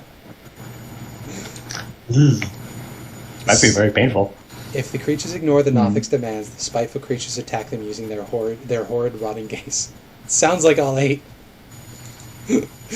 I think. Is it a saving throw or is it an attack? Because it if it's is an a attack, saving So, I think the two of you are definitely aware of the danger in this room. So you guys can roll initiative normally. Elspeth and Olaf, you guys are going to roll initiative with disadvantage because you're going to be surprised Okay. as this fight kicks off and you enter the room. I'm very happy for high initiative. Wait, I got sad. I looked at Elspeth. God damn it. yeah. Do you want me to roll them their initiative as a group or individually? Do individually, Considering what is otherwise. happening, Gotcha. Maybe in like 2 groups. Especially Yeah. because they have saving throws. Yeah, do a left and a right one. Yeah. Okay. Paste. Paste. Call this Nothic left.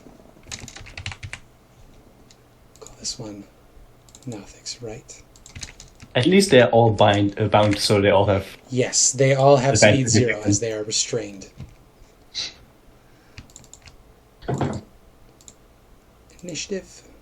Like fish I in a might be mass barrel. murdering some Nothics in a second. Or I will just rot away into nothing. Did it actually roll it twice? Of course it didn't. Let's try this again. There we go. Oh, one of the groups is going after. That's good. Descending order. All right.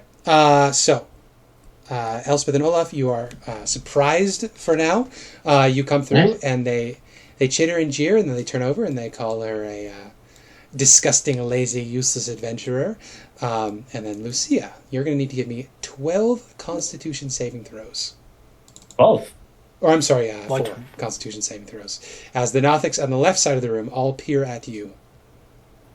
That is 2 fails. 2 fails. So 66 necrotic. 66 necrotic.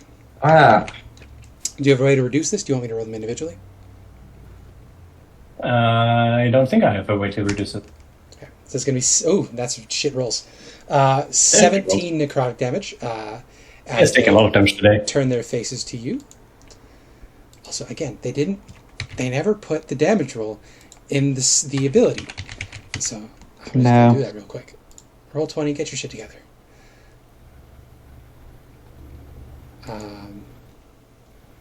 I might as well just type this one in too.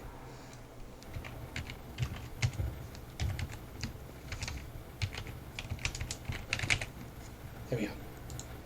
Now if I click on Weird Insight, it'll automatically roll. This is how you make a virtual tabletop. Sven, Shouldn't be that hard, the right? Nothics have turned hostile, that they are still restrained. hmm. How much? Yeah, I can make it. So Sven just like runs over towards Olaf and Elspeth, comes over to this corner, and unleashes the lightning breath. Ooh, very nice. So they're definitely going to have disadvantage on these because they're restrained. And it is 2d10. Ooh, 4 failures. So they're all going Nice. to take 13 lightning. 13 lightning damage. Which I've just realized he would be in here with me, but I did not bring him. Gondor. Oh yeah, you want to bring him over? Gondor would add just a tiny bit of acid damage to that. Sure. Which one? The closest one Gotcha. to me. Ooh, with a 6. Very nice. Oh wait, no, I think it might be only on a weapon attack. That would make sense. I'll give him that 6 back. But If you do strike weapon when, attack, yeah, weapon attack. Okay, so then I'll just smack him with my battle axe. there you go. 15 is its AC. These things are particularly tough. All right, well I hit it, and then Sven So that's going to be is going to D10 plus two-hand it. Yep. I assume you're not carrying a shield. Yeah. Very nice. So two-hand is 13 points of damage plus 6 acid. The ones above aren't looking too hot. The one you just hit with your axe looks real bad. Mom, Dad, we're in a fight. You guys have been here for a few minutes. What took so long? Your dinosaur friend is here. He might be dead. Oh, Olaf, surprise round over. Is the ring here? Oh, sorry. The who? Elspeth asked if the ring is here. The ring is here? We don't know. Yeah, you didn't really Okay. check out the bodies. Lucia rolled a crit fail. Yeah. I don't know. What ring? All right, Lucia, it is your turn. Hello. Which side had shot the lasers yet? Was it the left This side or one right did the rotting gaze. You know, these ones are gearing up to do so. side? Hey, convenient because they also one-sided damaged. I would like to punch the first one Go for it. with advantage. Advantage because of restraint. Punch. Oh, Sven Punch. should have had advantage. Oh damn, the double boy. crit. Ooh. 13 Let's and another I 18. get a critical on this. No. You know what? 1 hit point. It's amazing how the math works out every time with 1 hit point remaining. That's unfortunate. Oh, wait. You had 32 Gondor. hit points. And you I don't put it didn't in. bonus action with Gondor. Oh yes. Oh, Wasn't that the? but that was. that's his reaction. I'll not worry about it, but he will use his reaction to add acid damage to the attack that Lucia just did. Wouldn't his reaction reset? I go before him. Okay. So roll a d6 for Lucia's punch. That suddenly has acid. I mean, it's 2d6, right? Because It's it was 1d6. 4. It only had 1 hit point, so it is now dead. Yay! So sorry for interrupting your turn there. You may move on to your murder spree. Sorry. Next one, get punched. 32 hit points. 11 and 10, and the last one, because I can now do 3 extra. 7. That's not good enough, isn't it? Not quite. 28 total. 4 hit points remaining with this one. That's my turn. That is your turn. Elspeth's surprise round is over. Now the right hand Nothics. There are only 3.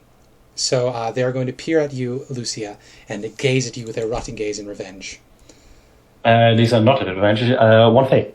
No. Success goes to the 12 is a success. So No, I don't have advantage. No necrotic. Or Oh, 16. that's right. So 10 necrotic damage. I like that with 1 hit did almost as much as it 2 hits. Then the lefties go. That's amazing how that worked out. So they're still mad at you. So give me 4 more. I'm sorry. Why aren't they attacking anybody else? Because Lucy is the one that tried to open the curtain. That's going to be 2 successes, 2 fails, so an additional 23 necrotic. Now they're rolling really good. Yeah, now they're rolling well. That But is that's their problem. turn. They're still restrained. So Sven. Well, if it ain't broke, don't fix it. Let me say, the one in front of you is going to look up at you pathetically and say, "Set me free and I'll stop attacking. I'll tell you anything you want to know. Just set me free." Can I insight check this guy? What's your passive insight? What's your insight modifier? 12. 12? What is their passive ability related to this? Either deception or persuasion. They're passive, they have -1, and they're not proficient in any charisma skills, so it's a 9. So, just glancing at it, this thing, it's a very spiteful creature, but they haven't lied to you yet. It's probably a creature that would kick you as it's running away, but it's definitely going to want to run away more than anything. I so don't have it. Self-interested, is what I mean. Right. Do I have any... Do I think I could unattach it? So you glance behind the pillar, and you can see that its hands and feet are bound with silver shackles, each of which has a padlock on it with a keyhole. And you do some quick math. The keys that were in Widow Groat's key ring, they featured 8 keys. I don't have keys for you. Then just hit them. The keys. Sure, I'll battle axe the padlock. Yeah, I might get his attack roll. I might get his hands in the process. No, you can aim well enough with your axe. It's just AC 10, and they're not particularly sturdy. You're going to deal with nothing. Well, I have a +10 on my battle axe. It could crit. I can't miss. Yeah, so you very easily slice through the chains. With your fucking... I deal 12 however many damage 7, to the because you're chain. 7's plenty enough to chop through the chains. The chains only have 5 hit points each. It is now unrestrained. It looks up at you, and it's going to say, "Well, ask your question." How do we free the souls from the soulmonger? Destroy the soulmonger. Yeah, well, that makes sense. I'm not very good at questions, sorry.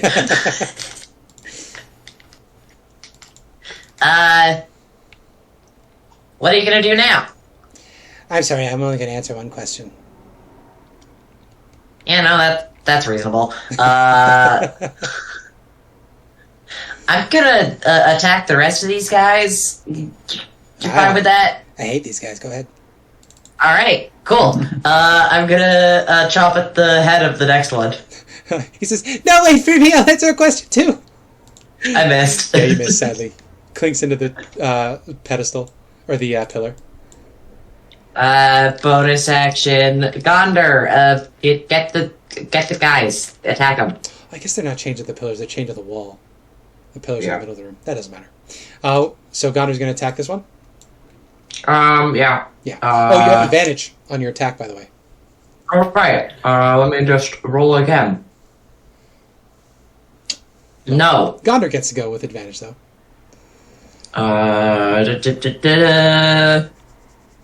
Scrolling down. Bite. Ooh. Nope. Nice. Oh wait, no, I get 2 because I'm advantage. Yeah. Oh, 18. Finally. 18 will hit. A hit. 1d6 plus proficiency bonus. What? Sorry, it says +3 plus proficiency bonus to hit. I'm assuming that's the Drake's strength plus your proficiency? Yeah, okay, so the first one... Well, I hit anyways, but that's something to keep in mind. Proficiency bonus is 4, so 1d6 plus 4. It deals 5 damage. Yeah. Chomp. So Gondor would be here, I'm assuming, because it's a melee attack? Yeah. Gotcha. And that's it for me. Alright. Olaf. You see, they don't seem to be keen on fighting other than Lucia, who made the mistake of touching the curtain. You see that Sven freed one of them and it answered a question. It looks ready to bolt. So basically, one question per thing. You would guess, yeah. I'm I presume I'd be at least either surmise the keys are for this, or I've been communicated to us that the keys are for this. I mean, you did see Lucia pick up the keys, and there were 8 keys on the keychain, and there's 8 Nothics here. Yeah, I thought I had the keys, but... Yeah, I don't have the Lucia keys. picked them up. I'm sorry. And that Didn't you have the Olaf keys. check the bodies of the hex before? Okay, I'll go over to So you here have the with keys. my entire movement. Yeah. And just say, so this is the deal is, you answer a question of mine, you get free. Yeah, set me free. I'll answer a question. Okay, as I'm unlocking the thing, which one is a CRX phylactery here, and which one is it?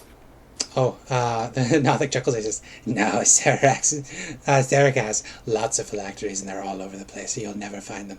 Even we don't know where they are. Is there one here? No, you wouldn't be stupid enough to put a phylactery in his own dungeon.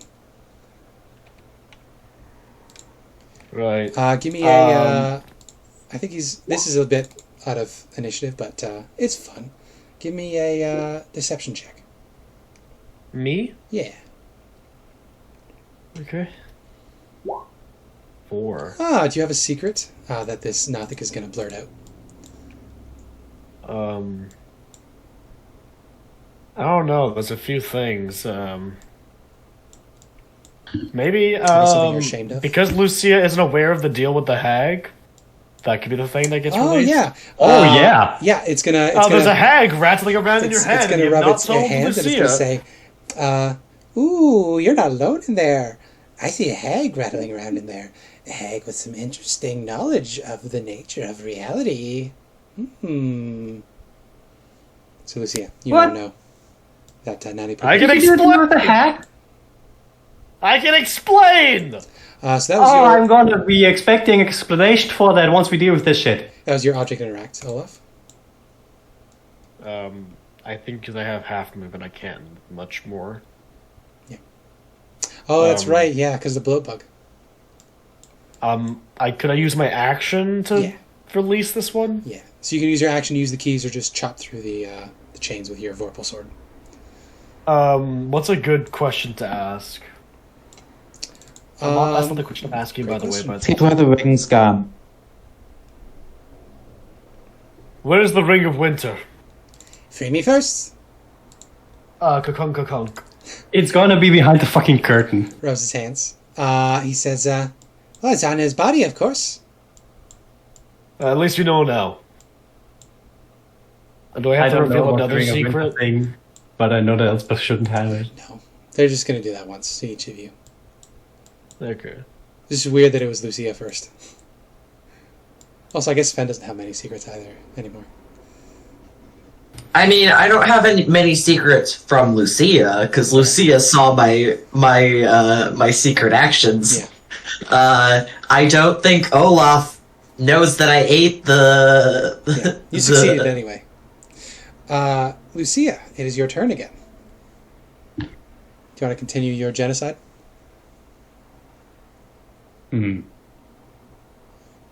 I will look at the Nothics and okay, how about we do this a bit less murdery? We'll free you, one by one, asking you a question, you get to reveal a secret for that, and then we continue from there, okay? Give me a persuasion check. I think since you've killed one of them, they're not going to be particularly keen on this. 11's not great. I was thinking more of in the range of a 13. Any way to boost this? Could I? I have an inspiration, but Would you want to use an inspiration for this? no. Fair enough. Flash of genius. Okay. So suddenly Lucia seems more persuasive. than she was I make a suggestion. You're more useful to us alive, and we can't be expending our resources at this stage if we're going to kill the Atherfal. They chitter to each other real quickly. They say, "Yeah, it makes sense to me." And then as the combat winds down, these three are going to jump through the portal and disappear.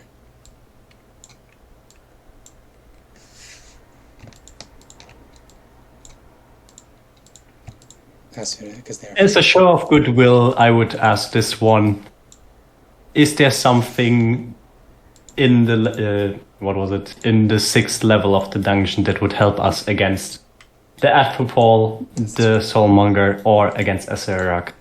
Yeah, you set him free. He says, I will punch the chains. Yeah, punch the chains off.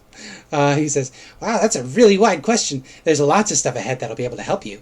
They say, beyond that curtain, you'll see some trails. Follow the purple one to find some treasure. Much appreciated. That'll help you. And then he bolts out the door.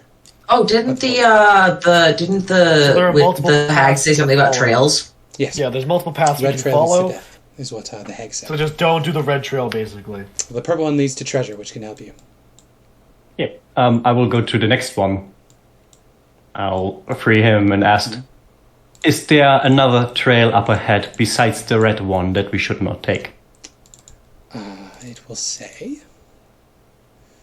Or let's put it differently. Which trails that are up ahead should we not take? Oh, definitely not the red one. Any others? Because the red ones... I'm going to have to scroll down and double check that. Because I only have information about the purple trail in their section. I need to scroll down to the room and skim the PDF real quick.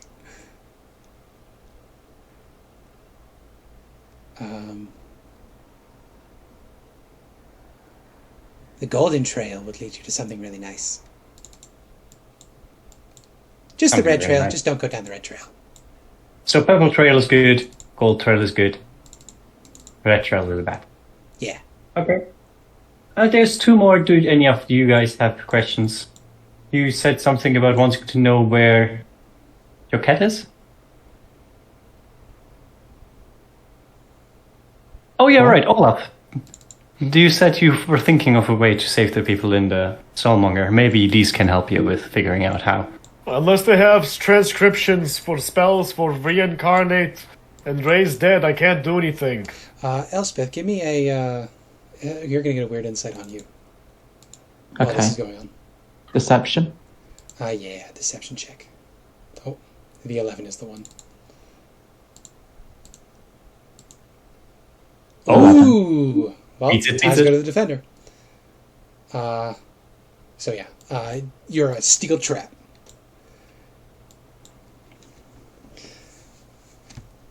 They can't get anything out of Elspeth. But you have two more questions. What information would be helpful to know? Purple path leads to treasure. Gold path leads to something nice. Red path leads to death. What about the other paths? They said there were 4 paths, right? 3. Oh, they said, okay, so we know about all the paths. Yeah. The other question was about the phylactery. Sararak doesn't have a phylactery here at all, because he's not that stupid. The other question was, how do you free the souls from the Soulmonger? Which is you destroy the Soulmonger. I think we have the means to break the adamantine things that are holding it up and just plunge it into the lava, and lava is a shitload of damage. Unless it's immune against fire. That was 450 XP, by the way, so you each get... what's 50 divided by 4? 12.5. So you get 112 each. 112. It will likely not matter. We are like 10k or something away. The last two, they're like, free us, free us, free us! Oh, you also asked about the ring. The ring of winter is on his body. Yeah, Elspeth is going to start looking for that. Gotcha. But we can finish that before she finds this orb, before she finds it. If it's alright, I'd like to make the medicine checks on these two to see how they're doing. Sure can. They're probably dead, but Olaf is really Are you going to do this before you free the other two Nothics? I'm not approaching the curtains, so they shouldn't get angry. Those two can answer your questions. They also get impatient if you ignore them for too long. Do you two have any more questions for them? And like I said, unless they can give me spell scrolls that I need. What happened to Artis and Dragonbait? Oh, the Night Hags fought them, the Stone Sisters. They lost against the Stone Sisters? They hurt them real bad. A chain lightning. Oh, that was this one that was freed for that question. That would make sense. So yeah, they got ganged up on. Ambushed.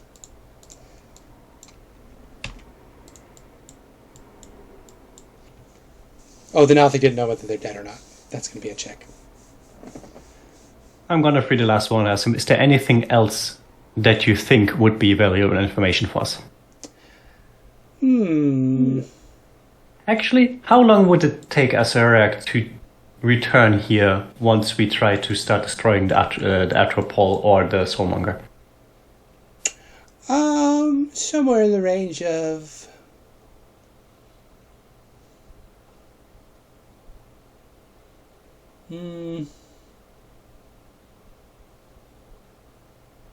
12 seconds to maybe... What's 5 times 6? 30? 30 seconds 30 to 30 seconds. seconds. So we got 2 to 5 turns. Alright. Punch Maybe the longer. thing. Depends. I just realized, why am I punching all of these chains open? We have the keys. Olaf say tosses as I you the just- key ring. I say that as I just like rip apart the last piece of chain. Yeah. I'm like, what the- Yeah, I'd still do that. They just hit the wall as you do that. Yeah. Beautiful. Okay, let me calm myself a tiny bit, and I'm gonna use a thing that I have not used so far because it's kinda ass. I'm gonna do quickened healing Ooh, very nice. 4 times. 4 times. Good idea.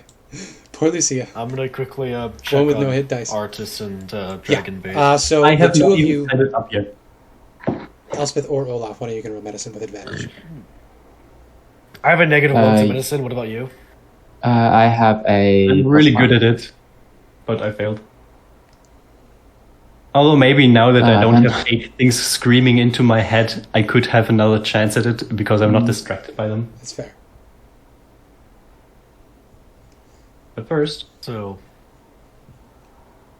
I heal for 20, 30 to 39. so 11, do we know? 11 medicine. It's hard to tell.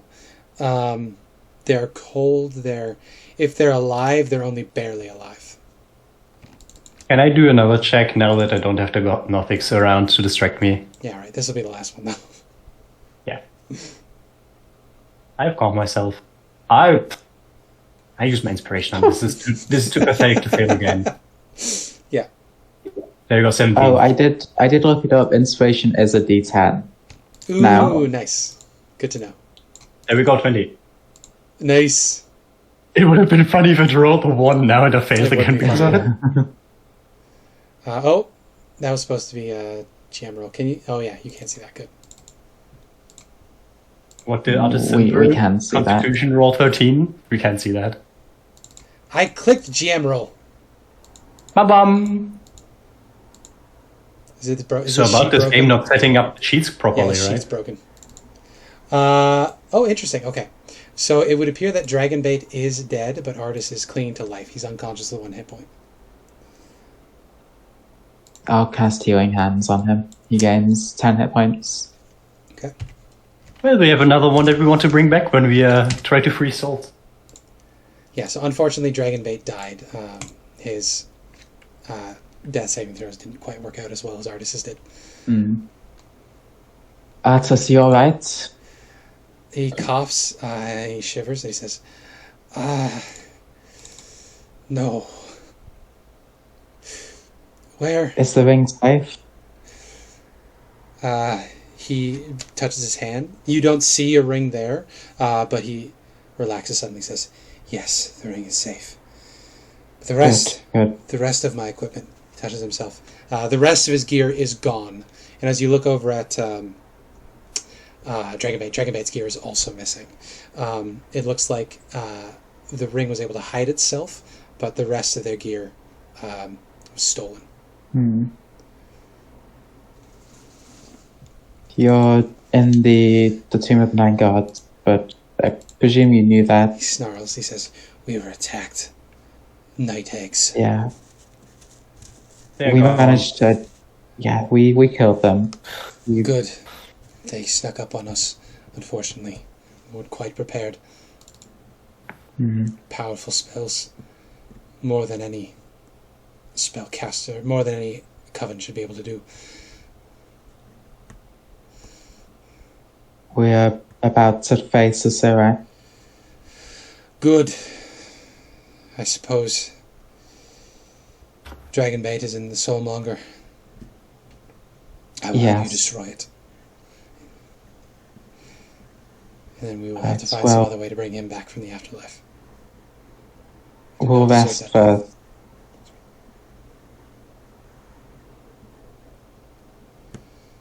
If you wait there, we're going to see what's on the other side of this curtain. Alright. So he will sit up. I'm still not here, not off the hook yet. Still have something to discuss later. Yeah, I see that sort of hold Dragonbait's head for a second. I'm so sorry. I wish we didn't get separated, but... Unfortunately, or sadly, for the first time since meeting Dragonbait, you smell nothing. Just cold. No honeyed ham. No honeyed ham. Not even the smell of a corpse, just nothing. So, pull the black curtain aside. And there's a 10-foot wide, 45-foot long hallway set with 4 decorative archways that have blank walls within them. 3 paths marked in red, gold, and purple tiles snake along the floor, each leading to one of the 3 archways. A charred skeleton on the floor points to the 4th archway, which has no path leading to it. I'm just gonna put an E there. A simple torch burns in a wall sconce at the far end of the hallway. Mounted below it is a bronze plaque, which bears a warning in common: "Behold the fate of those who defy me." I'm gonna follow the golden lead. I will exactly step where the gold thing is on the floor, just in case that is relevant. I will make sure to not touch the red one as I step over it, and not touch the purple one as I touch over it. Gotcha. Step Ejin, over by the way, Ejin wants you, Sven, to follow the purple one, and Shigambi is telling you, Olaf, to stay on the tiles, don't leave the tile paths. So, Lucia, you wanted to follow the gold path? Yeah. Very nice. Follow it, only step on the actual gold part of the flooring, just in case. Good idea. Step over the red and the purple. So the trail of gold-colored tiles leads to an archway on the west wall, and you are staring at this blank section of wall. I will reach out my hand to see if it is actually a wall, and if it's not a wall, I will... This has been a while, but does anybody remember the pendant that you plucked from the trial way at the beginning of this dungeon when you entered it? That little pendant with the eyeball pendant that lets you see magic. I don't know about that. Did anybody write that down? Right, so One of you definitely took it back from the first level, the Rotted Halls. This was months ago. Took what, sorry? An eye pendant. There was an eye pendant back where there was the room with all the 9 trickster gods. There was a hidden pendant. Do you remember who took that? We definitely took it, I just don't know who. I'm gonna check something real quick. It tugged your attention to the hidden entrance to the tomb, the true entrance to the tomb. But this was ages ago. Was it Chloe? It is not Chloe, it's not in her inventory. Who was I feel like it wasn't me who discovered that, so it was probably... I think it was Olaf. I would imagine. I think it was Olaf, because I remember... it feels like it would have been Olaf. In the little thing, and then Chloe told them there's something behind the wall and one of the two. Yeah, because this is where that pendant comes back into play. I guess I'll approach, following the same path, and just going doop doop doop, and just that's doop, so doop, you doop. can feel that the eye-shaped pendant is tugging at you for the first time. It is this thing. Yeah, it's like vibrating on your chest plate. So yeah, you can follow Lucia, and I'll, you get to this, give it to you. This is your find. Yeah, so you take this. This is the first time you've seen this pendant. Can I see through it and see if the tiles on the floor are actually different than they appear? I'll tell you in a second. I need to go back to the 9 Gods, Rotted Halls. This is way back in area S2. We're now at S7. So you have to go back to the first level, to the entrance, to find out this item and what it does, how it interacts with the stuff in the last level? Yep. That's fucking stupid. Yep. Not much of this dungeon makes sense.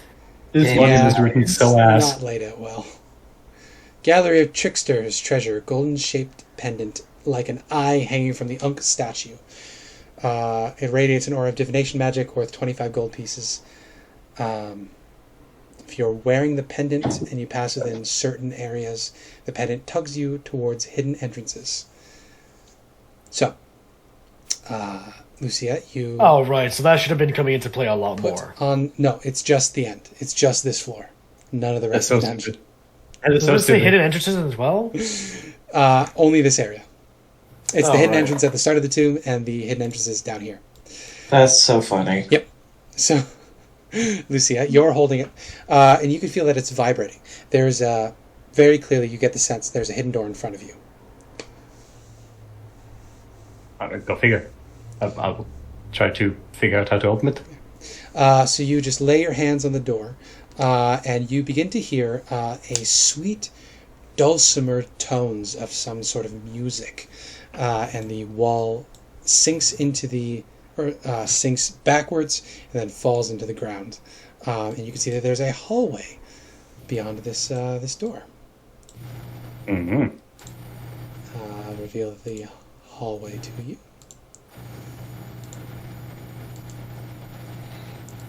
The hallway is choked with cobwebs.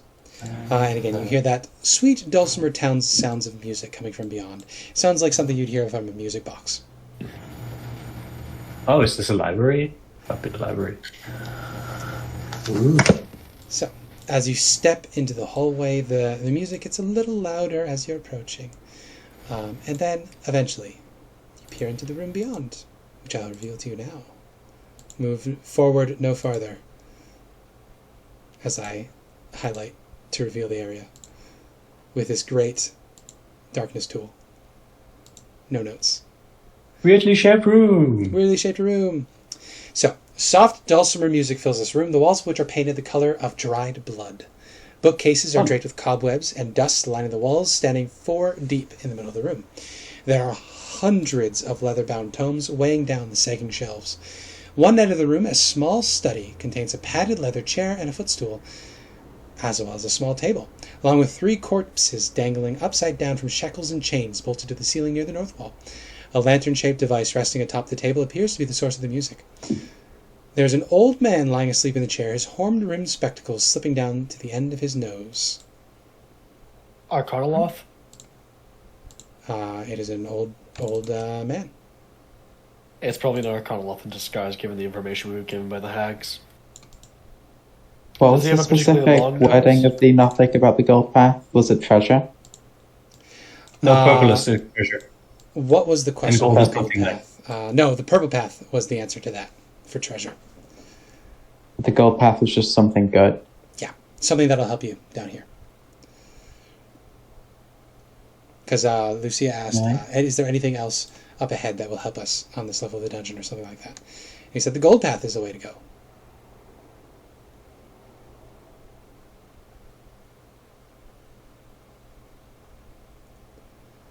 Well, I'm going to step into the library.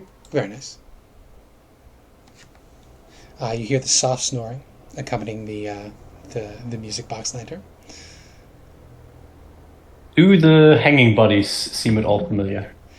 They appear to be elderly wizards of some kind. They're wearing red robes, and they have some very distinctive black swirling tattoos on their faces. Not too much of a complicated history check to determine that they are Thayan wizards. So that's where they ended up. That's good. That's good. So, the evil guys are dead. Could anybody entering the library make me a stealth check, please? I wonder if I want to be quiet. What is considered the library? Basically anywhere beyond this You don't have hallway? to be quiet if you don't want to. I want to wake up the guy because the hags told me, hey, there's Mr. Fox, and I'm guessing this is Mr. Fox. Fair enough. So I would intentionally not be quiet. I would go here and then, like, gently shake his arm. Sorry, I'm just reading ahead. I will answer you in a second.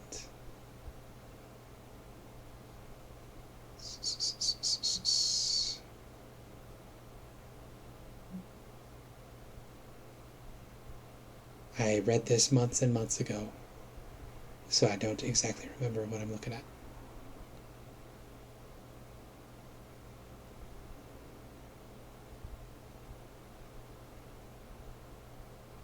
There we go. Gotcha.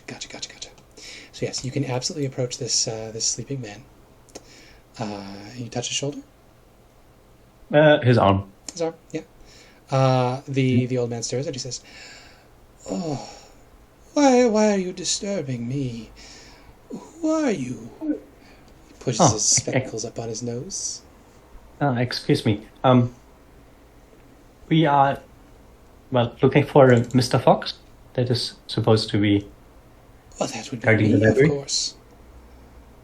Then we found the right person. And what are you doing in my library? We were hoping to do what you are supposed to do in a library. Read. Find knowledge. Well, you'll have to be careful searching for knowledge around here. It didn't work out well for my little friends here. Gestures at the corpses on the wall. Yeah, what happened with them? Were they rude? The lich that runs this dungeon doesn't take kindly to spies and meddling sorts. That makes sense. Are you a spy or meddling sort? I don't think so. My name is Lucia. I died, and then I was given this body by the Hex to join the Coven. Oh, you're the one. I had heard they were trying to make another one, because such a foolish endeavor. It never works with more than 3. I told them the same. I take it that they are no longer with us. Oh, they're not. I took care of them. Lovely. Like you said, the 4th just brings destruction to the Coven, right? Always. What horrid creatures. Now, what It's funny that... to know? What would you like to read? Well, I think right now the most interesting or useful thing would be how to make sure that the Soulmonger releases the soul trapping. Is there information how we could deactivate that thing? Well, it would be deactivated like all phylacteries are deactivated. Destroying it? Is there a tidy way to destroy it? Oh, probably.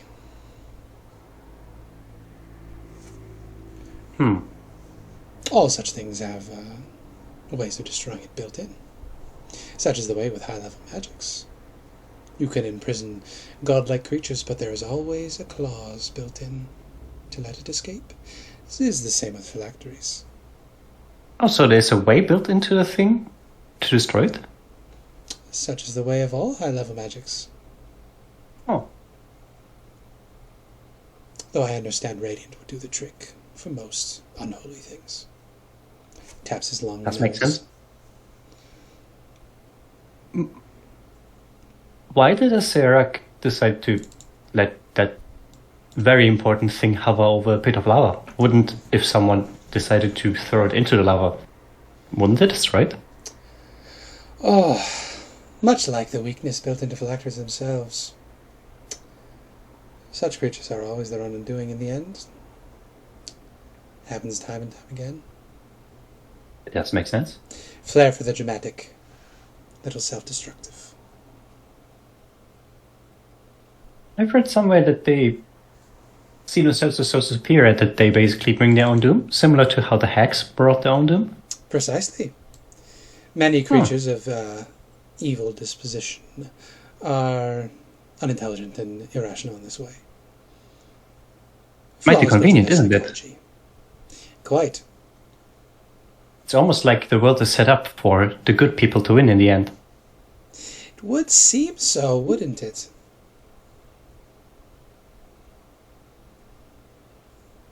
I mean, thinking about it, there's a lot of evil going around, but there's even more good, right? One could say so, yes. And I take it you see yourself as a force of good. Debatable. I used to. Sorry. Might be a bit different now.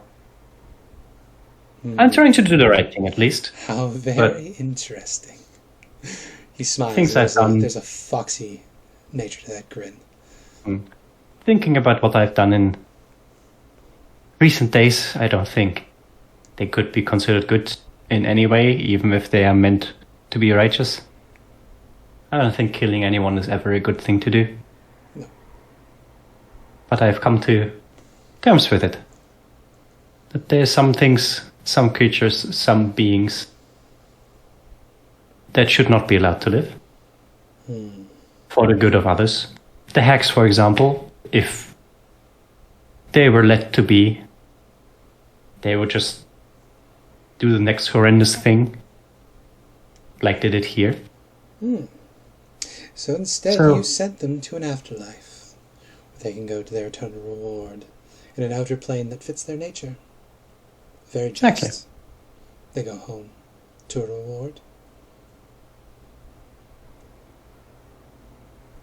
If my morals is the only thing that get lost along the way, then that's a sacrifice I'll gladly give.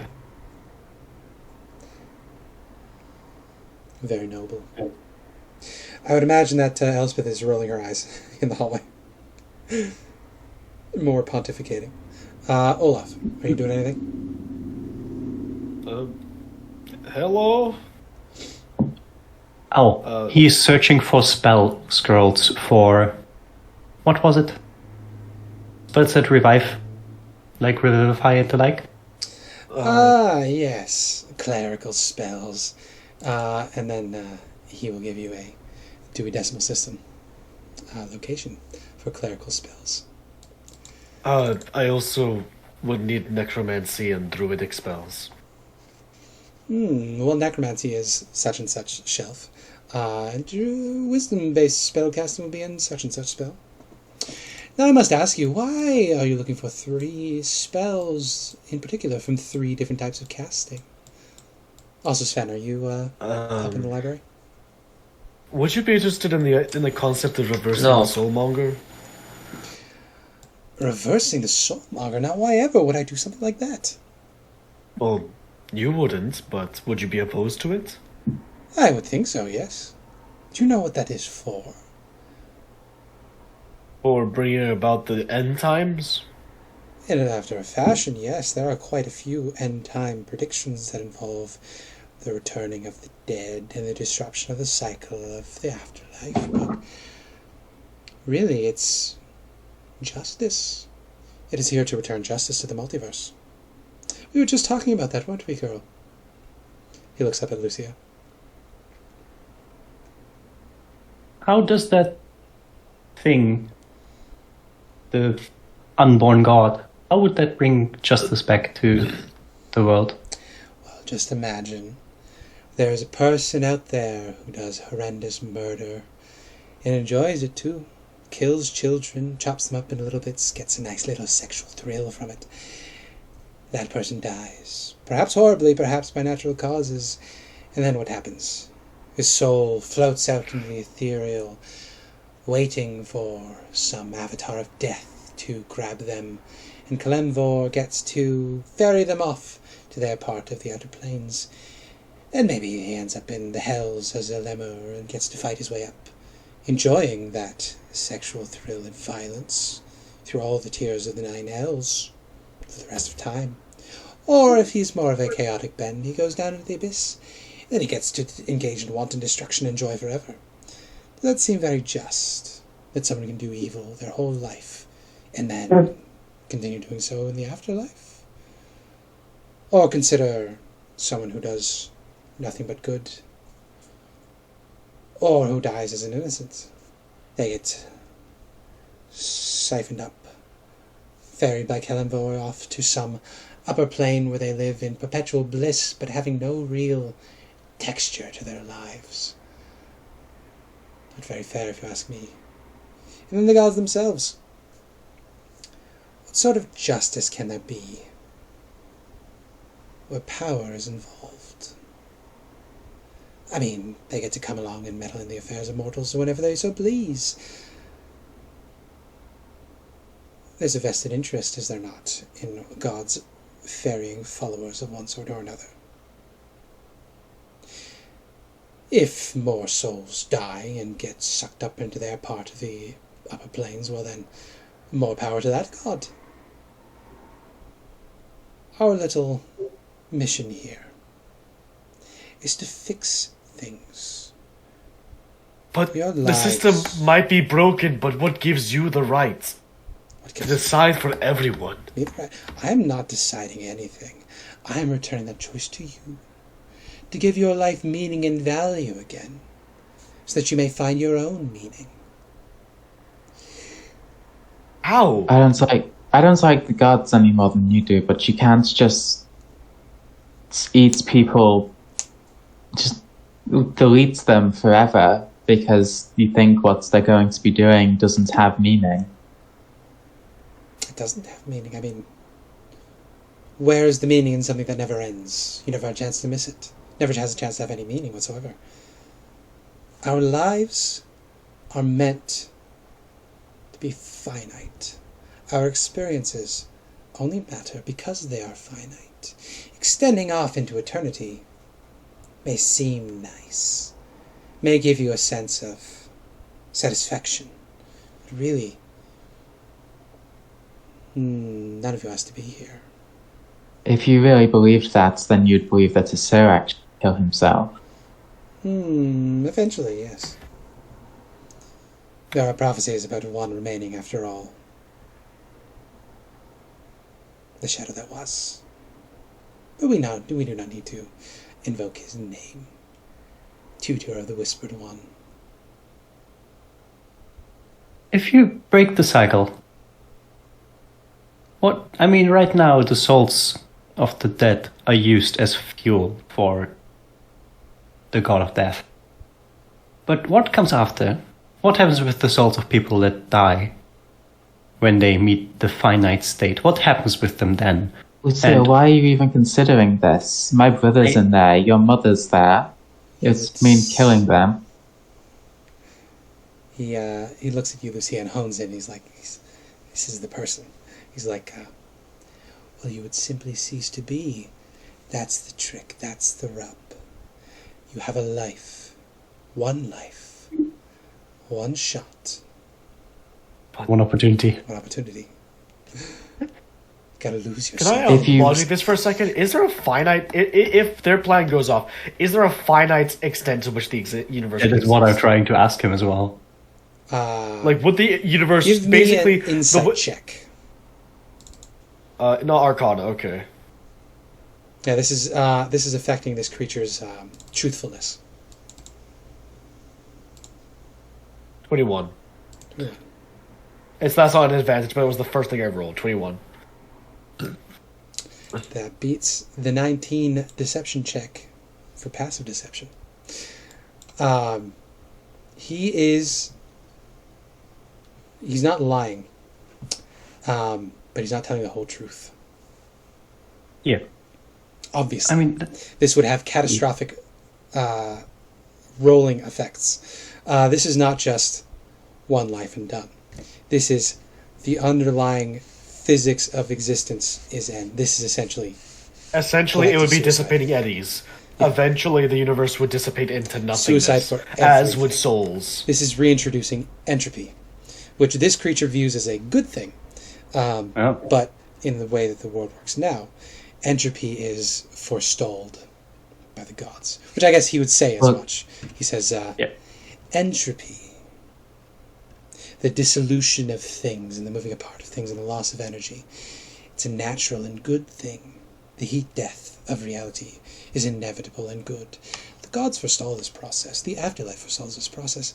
We are simply trying to reinstate the natural material processes that underlie this universe and bring us back to a state of nature. If you actually cared about meaning, then you wouldn't want there to be nothing. Because if there's nothing, then there can be no meaning of that. What's the point? Is that truly what you think? Girl, there are universes out there with no gods whatsoever. You have to form your own meaning from nothing, and it is quite valuable to do so. But she wants that to be. If the gods are stopping there from being nothing, I don't draw meaning in my life. Gods, just because some people do, doesn't mean that's. I don't know. What she wants is a universe where there's literally nothing. There can be no meaning from that. If that is your conclusion, then I suppose it is your conclusion. I can't force any particular enlightenment upon you. That is what would happen? From a purely Hobbesian nihilistic perspective. You create meaning, manufacture meaning, by choosing what matters to you, by having divine overarching powers that ensure an eternity for you. You are denied this profoundly good opportunity to define yourself.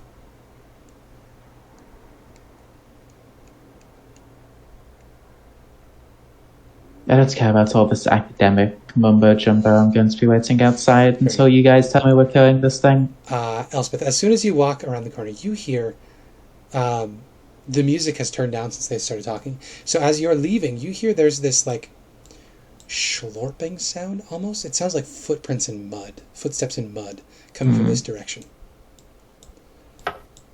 Mm. I thought there'd be something with that book. She'll turn around and look down there. Yeah. Give me a stealth check real quick. Yeah. Because I'm assuming you don't want to be spotted. No. 16. 13, sorry. I'll have Mr. Fox do an active perception check, because he's paying attention to where you go. Only a 9. So he does not notice as you peer around the corner. The back wall in here appears to be a rippling wall of mud. And the slurping sound is sort of a ripple in the surface of the wall. There's something back here, Olaf. During this time, would I have been able to grab all the spell scrolls I needed? Yes. So you can have been looking at the library walls. There's a bit of a trick here. It's not just going to be as simple as you going up to a library and picking it off a shelf. So, would you be using any skills, or are you just going to be perusing it with your eyeballs? He's giving me the duodecimal system for each of the Yes, he gave you the location for the thing that you're looking for. Are you going to be looking for clerical or druidic spells first? I guess, is cleric raised dead, or what is that? So I guess those will both be wisdom just need spells. 2 spell scrolls. The idea is you need a divine spell, you need a charismatic spell, and you need a wizard spell. Have the wizard spell. So you just need a divine spell and you need a charismatic spell. So if you go to the wisdom... Well, no, I need a druidic spell. Reincarnate is a druidic spell. Yeah. Purely druidic. Yeah, so that would be in the divine clerical section.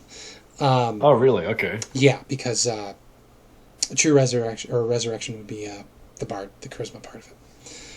That's not true resurrection, it's reincarnate. Yeah. Anyway. Yeah. You go to the wisdom-based section of this library. Any skills, or are you just going to be perusing? I guess an Arcana, trying to understand this from a mage's perspective, from a wizard's perspective. Okay, you can do that's the best I could say. Absolutely, yeah. Trying to apply my brain meld and see if that works. 18's pretty good. Yep. So there's lots of books here. There's this section contains about 200 different types of books. That's 273. There's 273 books in this section of the library.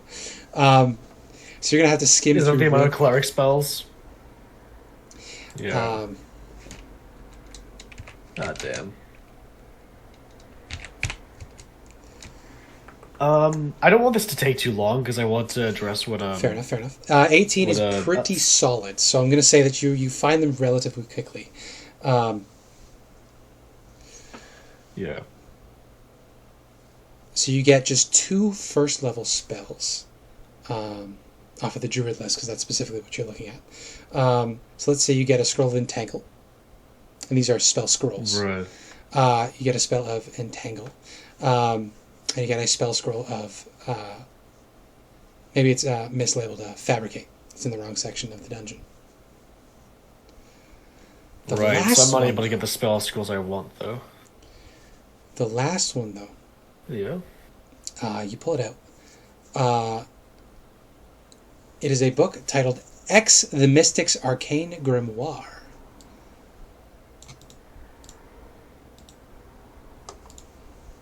And you pull it out. And it appears to have spells of higher level. The fuck? So you can crack it open and have a flip through. I would like you to make me an intelligence saving throw. Well, it's nice knowing you guys. I really appreciated your companionship and everything during this time. 28. Fuck. So your alignment does not shift to lawful evil. I do if that happened, I would be just doing the Jimmy Carrey smile perpetually. Yeah, no. I think Grinch smile. You feel the pull towards evil as you. I feel like evil hands are like reaching out of the book, and I just smack him away. It's like, no, stop it. But no, you do eventually find in here there is a reincarnate spell scroll, which you could pluck out of the page. And no Raise Dead, sadly. Not quite yet. Raise Dead is the bard one. I looked up what's on the bard spell list. So you have a scroll of reincarnate. Yeah, I'm gonna tuck that away, and then just like, oh, what's that there? I'll be right over in a second. I shove that back in before giving it a flick through to see if I As find you give anything away else Elspeth's useful. position, Mr. Fox is going to say, I thought you were going to be leaving the room. Oh, sorry, no, my mistake. I didn't mean to actually give her away position away. I thought she called out for me. I didn't hear her whisper. I did. Well, what's you trying to hide something back here? I just don't want strangers wandering around my library without my permission, girl. Well, tell me what it is, and then I'll leave. It's a teleporting wall, obviously. And where does it go to? It's none of your business. I'm going to take a step forward. Yeah, as you do, Mr. Fox is going to look at Lucia, and he's going to say, are you really going to let your friends destroy this one chance we have to fix... Elspeth, you're being rude. Lucia, this thing works for a Serac. At what point were we concerned about being rude to the hags? With, not for. I am it's trying. It's nice that you deluded yourself into thinking you worked with him, but we all know that you're disposable if he's leaving you here. He wouldn't put his phylactery here. He doesn't leave things that are important to him where dumbass adventurers can come and touch it. Can't you just go to the purple one first, look for some treasure, and then you can come back here and... I don't know. I'm not playing around with these things. I'm tired. I'm done. Then don't. Then leave this room. Why are you defending it? I'm not defending it. I'm trying to have a conversation with someone. He's just going to try and convince you that what he's doing here is, like, good and just. You know it's not. Of course I know it's not. Then why do you care?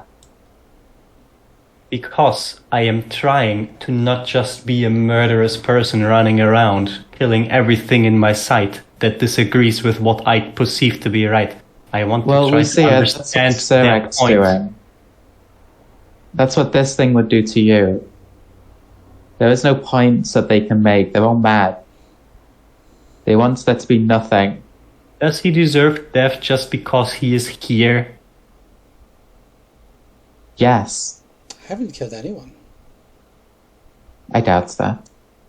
You want to make an insight check? Your actions here are killing people. I think Lucia's got to make an insight check. I guess I can make an insight check. I mean, I expect this person to not be a good person. Your actions here indirectly killed Lucia's mother. They're killing my mother. As far as you're aware, Lucia, he actually rolled poorer than you. But as far as you can tell, because he only rolled a 6. As far as you can tell, Mr. Fox completely believes it. Mr. Fox, as far as he is concerned, has never killed anybody. He doesn't intend to. At least not directly, right? Well, that's the matter of perspective that Elspeth is getting at. Yeah. But as far as he's concerned, this he hasn't point, done anything wrong. Hasn't killed anybody. We'll just go to instigate a fight here and now. We can fight him later, or whatever our Canaloth he is. I'm checking out the purple door. I am simply a scholar. Sorry about that. Yes. Now we were saying. And you continue talking. How would new life come to be if the cycle is broken? If there's nothing that can become new life?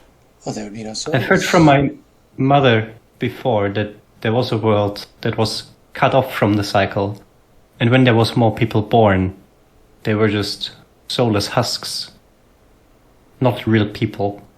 The Domains of Dread. I know that place. A colleague of mine went in there, spent quite a while mucking around with those amber vestiges. Is he talking about Vecna? Or is he talking about the wizard that got insane? Yeah, kind of well. All our Canaloths know each other, and they're all intersex, and they all know each other, if you know what I mean. Know each other in ways. Know each other. It's a polycule. A polycule The greater Forgotten Realms polycule. A polycule of hatred. The greatest polycule of all time. He says, I imagine something similar would happen. I mean, there would be no souls, there would be no afterlife. You would simply be born, live, and die, finding your own meaning. But it's beautiful. It sounds like the things being born wouldn't really be people, would it? Do you really believe that? Do you really believe that your personhood comes from your immortality? I do not consider myself immortal. Your soul is. That's how you're able to be taken out of one body and put into another. Do you not think that is profoundly unjust? If you die, you die. That should be the end of it.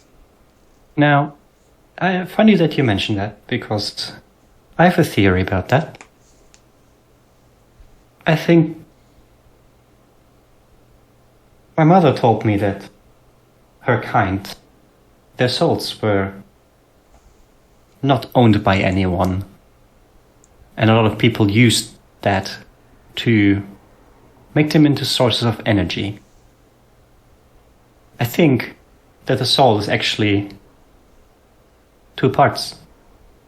One part is the soul, the thing that makes beings live, thing that gives you a personality. And as you live, you build upon this foundation who you are. A wonderful theory. And the thing that goes to the afterlife is the thing that was built upon the soul. And when the foundation returns, it is like a fresh field where a new person can grow. Lovely idea.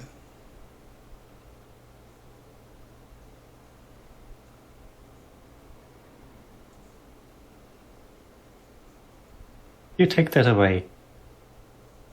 Wouldn't it be the same as if a farmer was just planting crops without any care until the soil is dead, until nothing else can grow, until there's just nothing? In a way, but also in a way, an afterlife functions as a form of forced agriculture. You have the narrowing of genetic diversity, you have vulnerability to plagues, you have extinctions upon extinctions and destruction of environment. Life needs life to live. But when that life cannot die, cannot truly die, the accumulated suffering over time far outweighs any possible positives. I think you know this deep down. I think you know the accumulated suffering of an eternity can never possibly justly measure up to any potential for good. The only way to balance that scale, the only way to have a chance to balance that scale, is to ensure a finite existence, where each person, of their own freedom and free will, chooses whether they live or die, whether they have a good life or bad. But what you're trying to do is taking away that choice for the people, isn't it? No. No matter if they have a worldly life, when they die, it's over, and they are taking away. With an afterlife, they are guaranteed a lifetime, an eternity of misery that will not match the justice of their deeds. We are restoring the balance here. So last time, the bad guy was libertarian. This time it's just straight liberalism. We Here's can cut the away thing. from this. Oh, sorry. And then we'll cut away. One more thing that I want to do. One more thing. I've had, as you would put it, a disappropriate amount of suffering in my life. Most of my life so far, to be fair. And I'd say that the suffering likely far outweighs the pleasant memories I have. But if I was given the choice to go through it again, to experience all of that suffering just for those little spots of light, those little positive memories, I think I would. How very noble. How very demure. He holds out his hand to you. I guess I will shake his hand. He says, I truly believe you believe that. And he's going to cast Finger of Death on you. Fucker. When we hear the spell being cast, Yes. can We'll get back to that in a restrict second. yeah. It's outside in the hallway. You wanted to go back to the purple tile?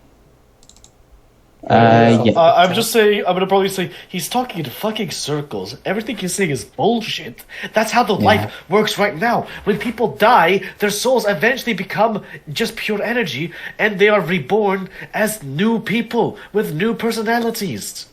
Yeah, That's how well, the entire that's cycle works. I feel like we're getting into like this is like imperfect knowledge. Yes. Elspeth's like, well, you know, that might be how they talk about it in Baldur's Gate, but in Neverwinter, it's a bit different. Eternity's a long time. Eventually, people move on, and they let themselves become part of the great river. There you go. I was wondering, Elspeth, whether you were just going to cross the room or whether you're going to go back. Good call. So And then I'll painstakingly. take the pearl. And then So I believe Elspeth gets there first. yeah. You are just looking at a wall. Alright, I will. At this point, we give realize you- we need the medallion. Yeah, give me the amulet. Lucia has it. Oh, Fuck, fuck's Lucia sake. has it. And at this point, does he cast Finger of Death? And then I we go think- back for the gold path. I think as you're And that's a fucking long around. enough time for the Finger of Death Exactly, to get cast. We have to retrace ourselves. So everybody roll initiative. This is going to go off before initiative. This is what triggers initiative. So this is Lucia, we need the fucking you need to give amulet! me a Are you- Constitution saving throw, Lucia. 50 I think necrotic of that. damage. I have 1 HP left. Wow! No way. Combat. I will You have use my 51 focus left. recharge That's to regain. crazy. I will use my focus recharge to heal for 16 and regain all of my focus points. Gotcha. Sorry, Riley, for having boring stuff happen for a while. Thank you for your patience. I would have just turned into a zombie or something otherwise, right? It's only if it kills you. Yeah. So it needs Yeah, to do. if it would have killed me, but I was at 1. Yeah, that's crazy. Yeah, you turn as a zombie. Permanently under his command. Imagine you would have to fight fucking zombie Lucia. You would fucking die. Really low as well. He Are got you still a here, bunch Riley? of. Everyone was super bro body for a while, but Oh, Discord's fucking I got the the gist of what is happening. Gotcha. All right. Should I roll initiative? I guess. Yeah. Yeah. Okay. I think you and Artis were having a quick sit here. So Artis will. Yeah, just hanging out. I'm sorry, but the interaction is like, oh, we are talking philosophy, morals, ethics. You know I haven't killed anyone directly. Finger of death. Fucker. Damn, I can't believe we see it fingered. The question for you, I can't believe would you really I'm be vindicated. dead if he just turned you into a zombie? I swear to God, this is some mumbo jumbo to giving The you whole zero point more is time. that our soul goes on and is its own thing, and the soul is the actual person. So yes, because he would make me go into the afterlife, which And is he's dying. From his perspective. I'm not dead, I'm Souls are eternally immortal. alive. So he can't kill you because there's an afterlife. Yeah, but I would go into the soulmonger being eaten, and then when I'm consumed, I'm gone. Eventually. But he hasn't killed anybody yet. Because everybody has souls that are eternal. There. Tricksy, intelligent, evil creatures. Okay. Self-deluded. Yeah. I'm second. Yeah. So yeah, you hear Lucia's, I would assume, despairing cry of pain.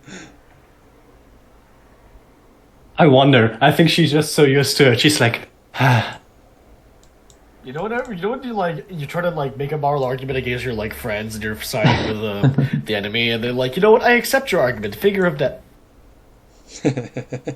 you know, sometimes when you lose the argument, violence is the only option to win. Well, basically, what he figured out is he couldn't really turn Lucia. There was hints.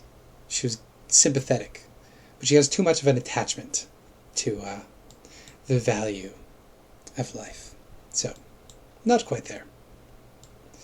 But we have Elspeth up first. Alright, I'm gonna run 30 feet. And I'm just gonna see Lucia on death's door and just say, get the fuck away from her, and I'm gonna cast banishment on He's him. just laughing and chuckling. Okay, what sort of saving throw is that again? Charisma. It is a charisma saving Charisma, throw. and he has advantage, because he has magic resistance. Alright. It's the one where I did the wrong He's save. okay. I will Otherwise, cast Liv would be here. Silvery Barbs. Followed up with Silvery Barbs. He's going to counterspell your Silvery Barbs. Oh, okay. Yeah, that's fine. David, why the fuck do you That's play this caster intelligently? Because I've been thinking about this for a while. All right. Yeah, and there's that goes no through. Nari over here right now. So, Lucia. Yeah. I expected this to go down this way, but I was hopeful that we could just keep talking. You weren't persuadable, and the clock is ticking. I can't just let you end our plans like nothing. Is he still seated? Yeah. Still hanging out. Does that mean I have advantage if I punch him? No. He's not prone. Essentially crouching. We'll consider it crouching. It would require no movement for him to stand up, so he's not prone. I'm gonna punch him. 24. Ooh, a 24 hits. Key point, stunning strike. Give me a constitution save. Okay, so 13 bludgeoning. This creature can be stunned. DC 15. We'll do that con save. Not proficient. He's stunned. Ooh, shit. Oh. He does resist the bludgeoning, though. It's magical It is bludgeoning. magic. Fuck, you're right. Woe unto thee 1,000 deaths. Yes. And now I would like to use a key point for Flurry of Blows and use my other action to punch 4 more times with advantage. Yep, sure do. Well, all those hit. 7, 21, 30, 40. Yep, sure did.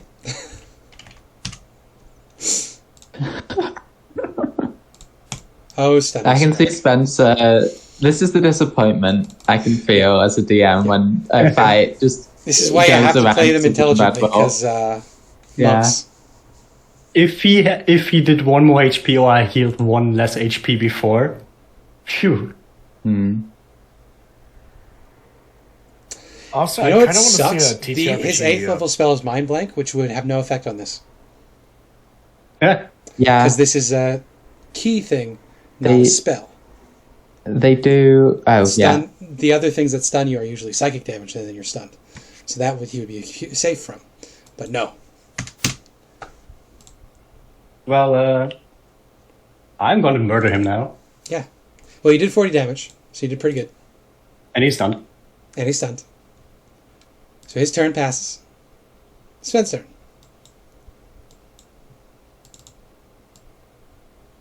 That's you, right? Make sure you follow the line. Also, you're muted. Yeah. Would you think to follow the lines? And It's Sven after all. With Egen in mind. 10, 20, Oh, yeah, Egen would 30. definitely be like, follow the purple line. 40, The golden line, 50, sorry. Gold. 60, 65, 70.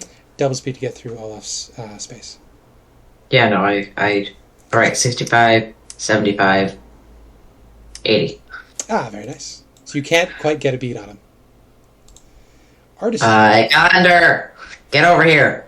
Bonus action. Very nice. Gonder has a speed of 40 feet. I don't think he's flying. No, he doesn't fly, so 10, 20, 30, 40. Did Gonder dash? Does Gonder have bonus actions? I think so, yeah. The full creature turn. Um, You should probably be having him dodge every turn then. He's functioning as a familiar. good, just go on to the next, 5. Oh, 5. 10, no, 5. 10, 15, 20. Yeah, no, the thing only mentions movement and reaction. It doesn't mention bonus action. Okay. Well, I guess its action can be to dash, right? That's how it works. 10, 20. Yeah. So he can catch up to me. Well, Artificer's pretty wounded. Maybe he won't dash. He'll just come to the hallway. What? And he'll shakily say, I'm here to help if you need it. Olaf. Okay. Woe unto thee 1,000 deaths. Dimensional fold. Ooh, yeah. So you zoom in. I imagine I it's feel like like there's a hando. You know, have yeah, you watched it's like you see a JoJo's? ghost of yourself run ahead, and then all of a sudden your real self follows that. Yeah. It's fun. Do you know, have you watched JoJo's Part 5, I think? No. All that. Four. I watched it. No, Netflix only had 5. the first 2, so I'm way behind. Is it Part 4 or Part No, 5? it's 4. Abby? It's 4. It's, yeah, 4. Anyways, there's a sound of he basically deletes space, and there's this really good sound effect that I really like. Whoop. Yeah, almost. Yeah, his entire ability is he just deletes things, including Nice. space. Anyways, is he stunned? He's stunned, yeah, Yes. unfortunately. Blade advantage. You do. Reminder, you don't have your extra attack because your Yes, you just have friend to. is I know. currently locked down. Just 2. Roll into thee. 10 damage. 10 Roll damage. 2 ones. Roll into thee. That was so fucking So close. close. Ooh, almost. 15 damage. Still alive. Fenrir gets to go. Of course. You know, Okay, you could Fenrir have would gone probably. one step further to give me advantage next turn. Thank you. Fenrir was just sat there, just like happy as a chappy. Fucking 20 feet to get to there. I don't And think then Fenrir is smart he enough will to- see 3 lines and be confused and stop. You want to roll me a D3? See which one he wants to go through? No, I think he doesn't know what to go down. Fair enough. Doesn't know where to go. He's just like you know those line following robots? Too many lines. Exactly, yeah. Fuck. Like from Wally. Yeah. Well, anyway. After invoking Wally, it is Abby's turn. Yeah, I will cast Arcloud on him. You sure can. Actually... With advantage. Yeah, I'll just do Aqua with advantage. 29 for 14 lightning. Ooh. Yeah. And I'll quicken it and do it again. Oh. For a crit. Oh, god damn it. For you wouldn't survive my turn anyway. 23 damage. Yeah. With that, Mr. Fox dies. All those high-level spell slots wasted. Hmm. Hey, you got to use finger on death at least. Yeah. Well, his next one was a chain lightning. It didn't go off. Again. Oh, also, contact other plane. He was going to let a Sarak know that you were coming. Dumbass, he died. Anyways, no, that's Stunning I Strike. shoot his body. Good job. Yeah, he collapses back in his chair. His spectacles slip off his nose and clink onto the ground. He becomes a fox person because he was disguised as a guy. Yeah, I suppose he would return to his original side. You see a humanoid fox person appear, and that those gold spectacles slip off his nose, clink onto the ground. Just laying there, very dead. Elspeth will turn around and just say, I'm not going to make a big deal of it. Just wait in the room with Arta, so we check out the purple room. Didn't you want to check out the slimy wall? I'm going to look at the treasure first. That's 2,100 each. That's a CR12 creature. Damn. 2,100? Yep. For a 1-round kill. Because action economy sucks. Woe to the death. Yes, I really want to level up us for a C-Rec, guys. I don't think we will. I'm still 12,000 away. Funny thing, I think I would have been able to 1v1 him with the stun. Yeah. If I stunned him again, he would have 100% been dead. More creatures need stun immunity because it is ridiculous, especially at least the high level ones, like a CR12 that you can stun is fucking stupid. Yeah. If you have 9th level spells, or I guess this Arcanalist only have 8th. At that point, you should have stun immunity, or you should have items on you, or stuff like that. The fact that with 2 not too hard to reach lucky rolls, what did he have? He only had a +2. He had to roll 13 or higher at least once for 2 checks. Yep. That's why I kind of like Call of Cthulhu, because if you fight someone, they have the opportunity to either get out of the way of your attack or try to fight back and overpower you. Like, each time you're attacked, that's a new interaction. And not just, you get a turn, like, it basically removes action economy as a problem. Yeah. Like, it's still a problem, but it reduces it, because it's not just 5 people wail on you and then you hit 1 person. Yep. Well, anyway, Elspeth. So wails on you, you can actually retaliate. You want to go to the hidden wall now that you have the amulet? Yes. Yeah. I'm not going to... I do the path thing, and then I end up there. Absolutely, yeah. While you're... I want to search his body, but do Elspeth's thing first. Yeah. While you're wearing the amulet, your hand passes through the wall like it's not even there. You feel around. There's a small alcove behind it with a pedestal on it. And you feel that there's a bowl sitting on that pedestal. And there are 3 black obsidian marbles sitting in this bowl. Olaf, I don't think this is exactly treasure as we would recognize it. Can I make an investigation real quick? 3 black marbles. Just make sure you're right. Yeah, I'll wait for Olaf to be done with his thing to check this out. Olaf, you can give me an investigation check to check out the Arcana Lost Body. 23. So those spectacles that fell off his face, they're easily worth 250 gold pieces on their own, which is absurd for a piece of eyewear.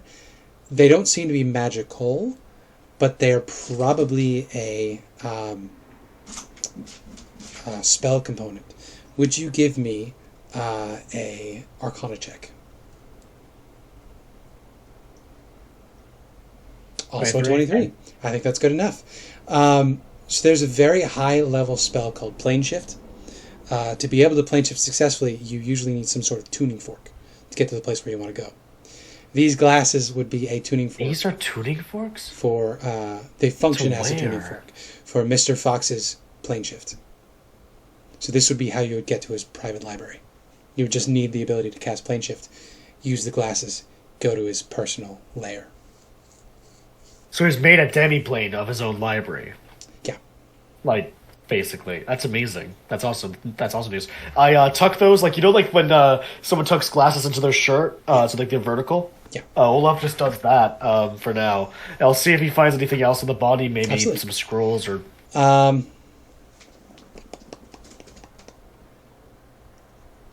I think it would make sense that you would also have Raise Dead on his body. Yeah. He would have scrolls of Create Undead and Raise Dead. Well, I have everything I need now. There you go. And Scroll of Legend Lore. Then. That's the other thing that he specifically Legend has. Lore? Scroll of Legend Lore, Scroll of Create Undead, and Scroll of Raise Undead. Very valuable spell scrolls. Nothing else on him, really. The only other thing that you really catch is the lantern on the table that was created that magical effect. Very clearly some sort of magical item. The 5 sides of the lantern each depict a horned woman, different types of fiends playing musical instruments. Some of them dulcimer, flute, harp, lyre, and viol. When you touch it, you can cause a song to be played using the instruments depicted there. Oh, so it's just a jukebox, basically. The music box is what? 750 gold pieces, though. Yoink, I want battle music being played at the end of this. Exactly. So you have your own personal battle music. Play Breaking the Law by Judas Priest. Exactly. Is it Judas Priest or Black Sabbath? I always get this wrong. So you wrote down what those scrolls were? Yeah, so let me just note them down. It was Raise Dead. Raise Dead, Legend Lore, and Create Undead. And then I will go help Wifey. Gotcha. Elspeth, you pull out, there's these 3 very heavy black marbles. It feels like they are substantially heavier than they should be. And they're also shiny, completely smooth. I do a little nursery rhyme as I trail my way back. Gotcha. And then I follow the purple. Arcana check. And Elspeth could be helping you. So I'll help. I am presented with 3 black orbs. They're connected by a string. I'm sorry. It's a very nice pearl necklace. It's 3 orbs of annihilation. So you've encountered things like this before. These are very clearly keys for a magic item. So somewhere in here is a magic item. It's a magic item that That would be requires 3 activated by black these. orbs? So these would function as keys. Similar to the crystal orbs you used to open the beholder door up above. There's nothing that we've seen so far that requires such a key. However, either this is something near the exit. 2 more archways in here that you haven't checked.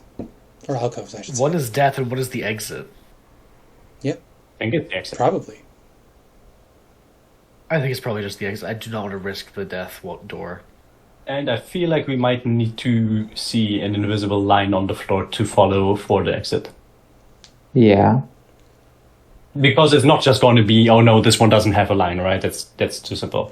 There are no lines for this other alcove now.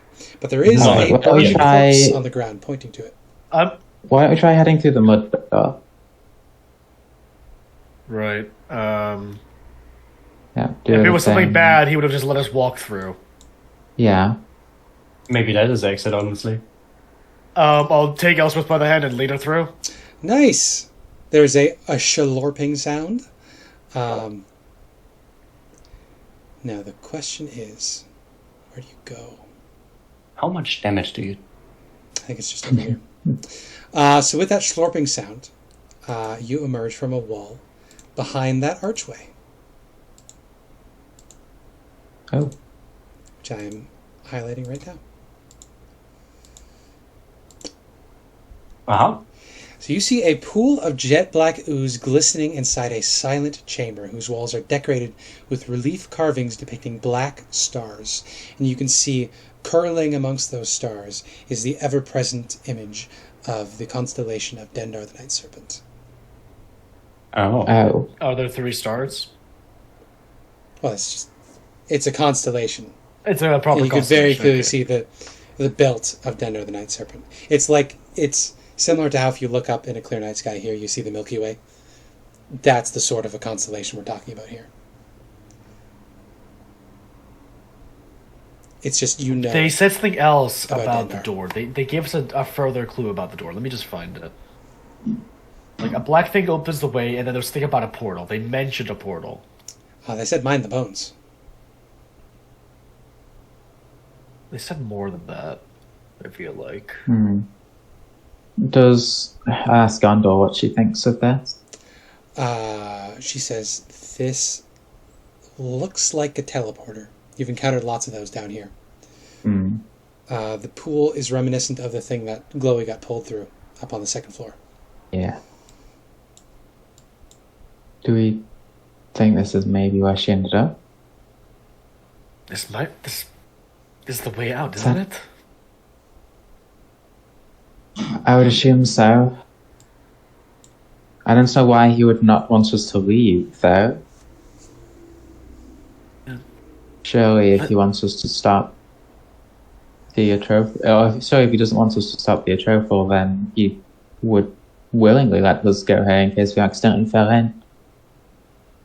So, for now, we have to say goodbye to our one way out.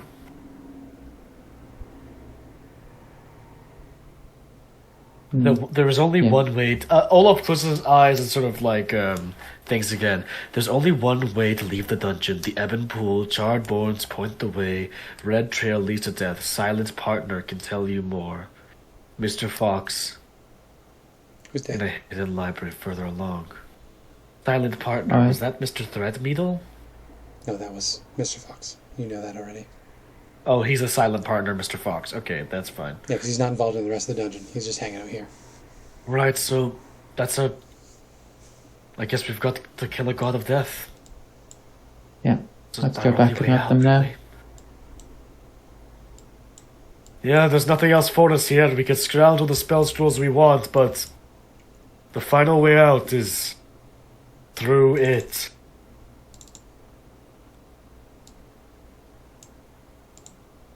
I could do one thing, but it's risky. I have everything I need now.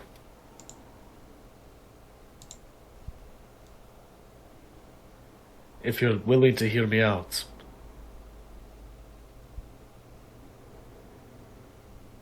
I don't want to bring hope into this. You don't have to. I can send Hope home if I know how this works. And I think I do. Are you sure that you can get around the whatever's stopping us teleporting in here? It's not teleportation, but performing something remotely. Hope is in here. He's in the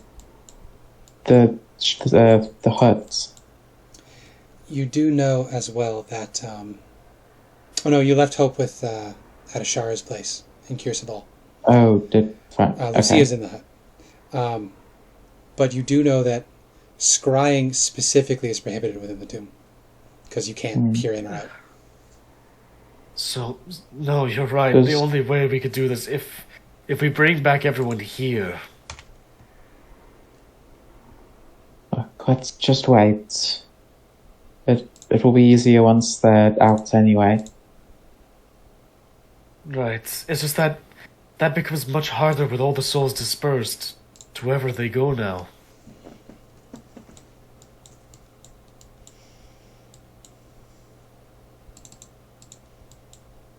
This is the easy way, but it's also risky. It's you. It's your brother, and I can't decide for you. It's Lucia's mom as well. Yeah. We can make the easy journey now and suffer the risks, or we could risk it all and take the long road afterwards.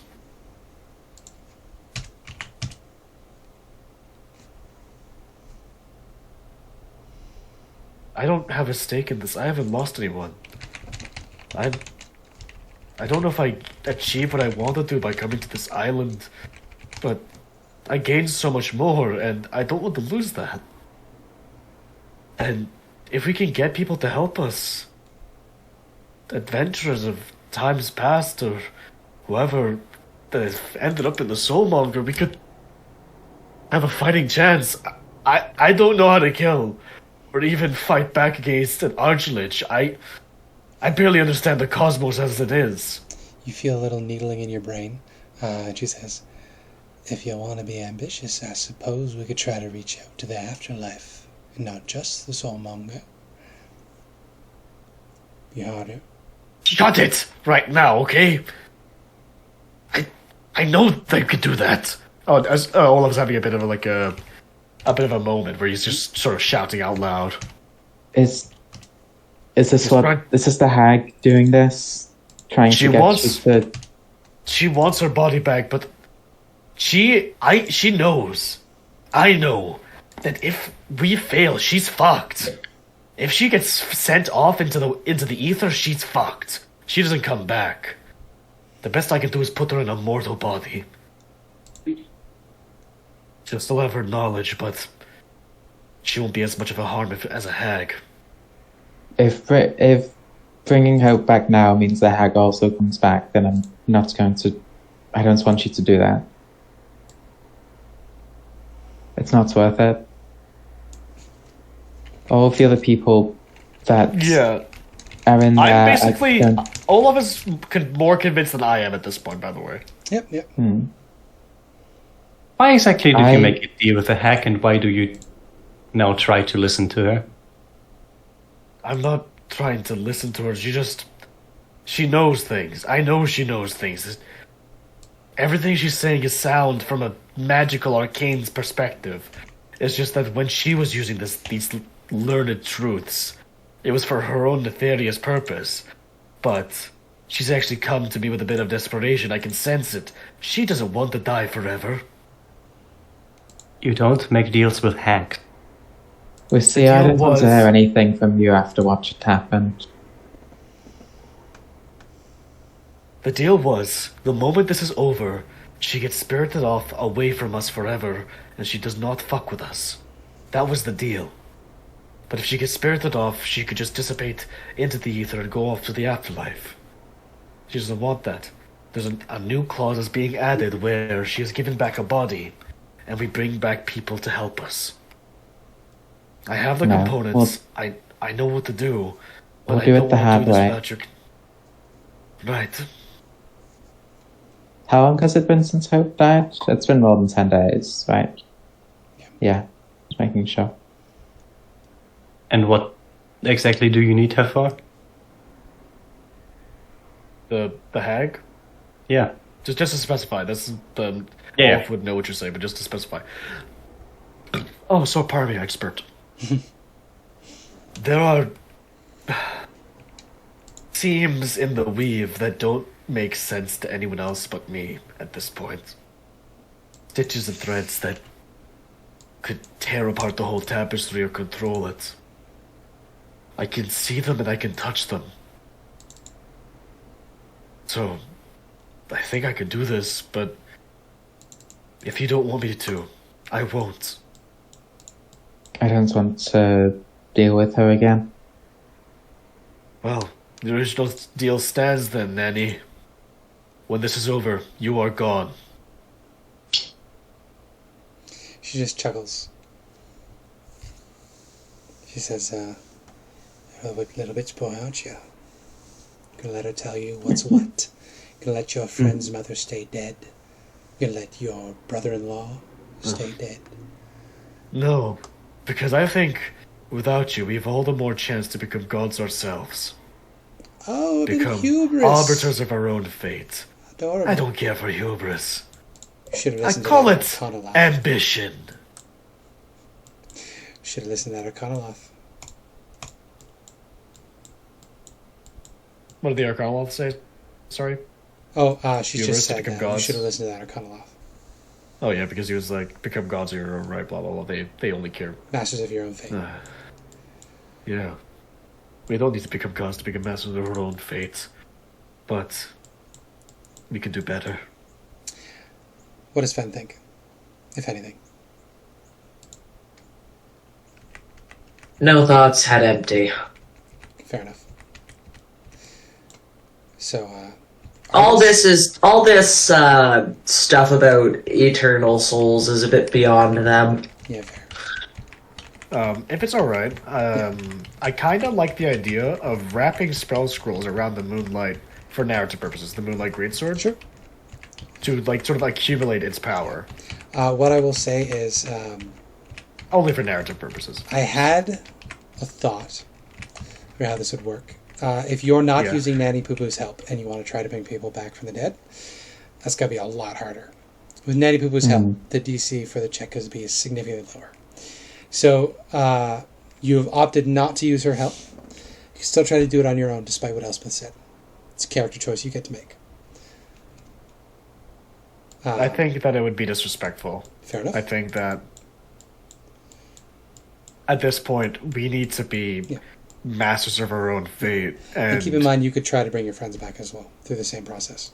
Yeah. Anybody that dies. We could do that, we can. But this can happen. I could change my mind in the middle of the fight if it looks like it's going bad. I have all the materials. And I have the ludonarrative device called the sword that finds the way. Exactly. Alright. But yeah, I will start to inscribe tapestries of spell scrolls all over the blade to give it more power. Beautiful. In that case, you can prepare yourselves for the Soulmonger. So, Artis has no equipment, no armor. All he has is the Ring of Winter. Do you have any armor you could or want to give him? I can cast Mage Armor on him if needs be. I can make any equipment needed. We have adamantium. Flat AC is 12, so that actually would be worth it.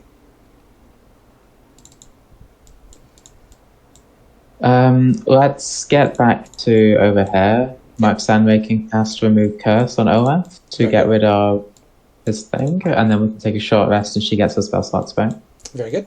How are we destroying the Soulmonger? That's something we haven't decided yet. Well, we can definitely talk about that next time. We've overrun our time.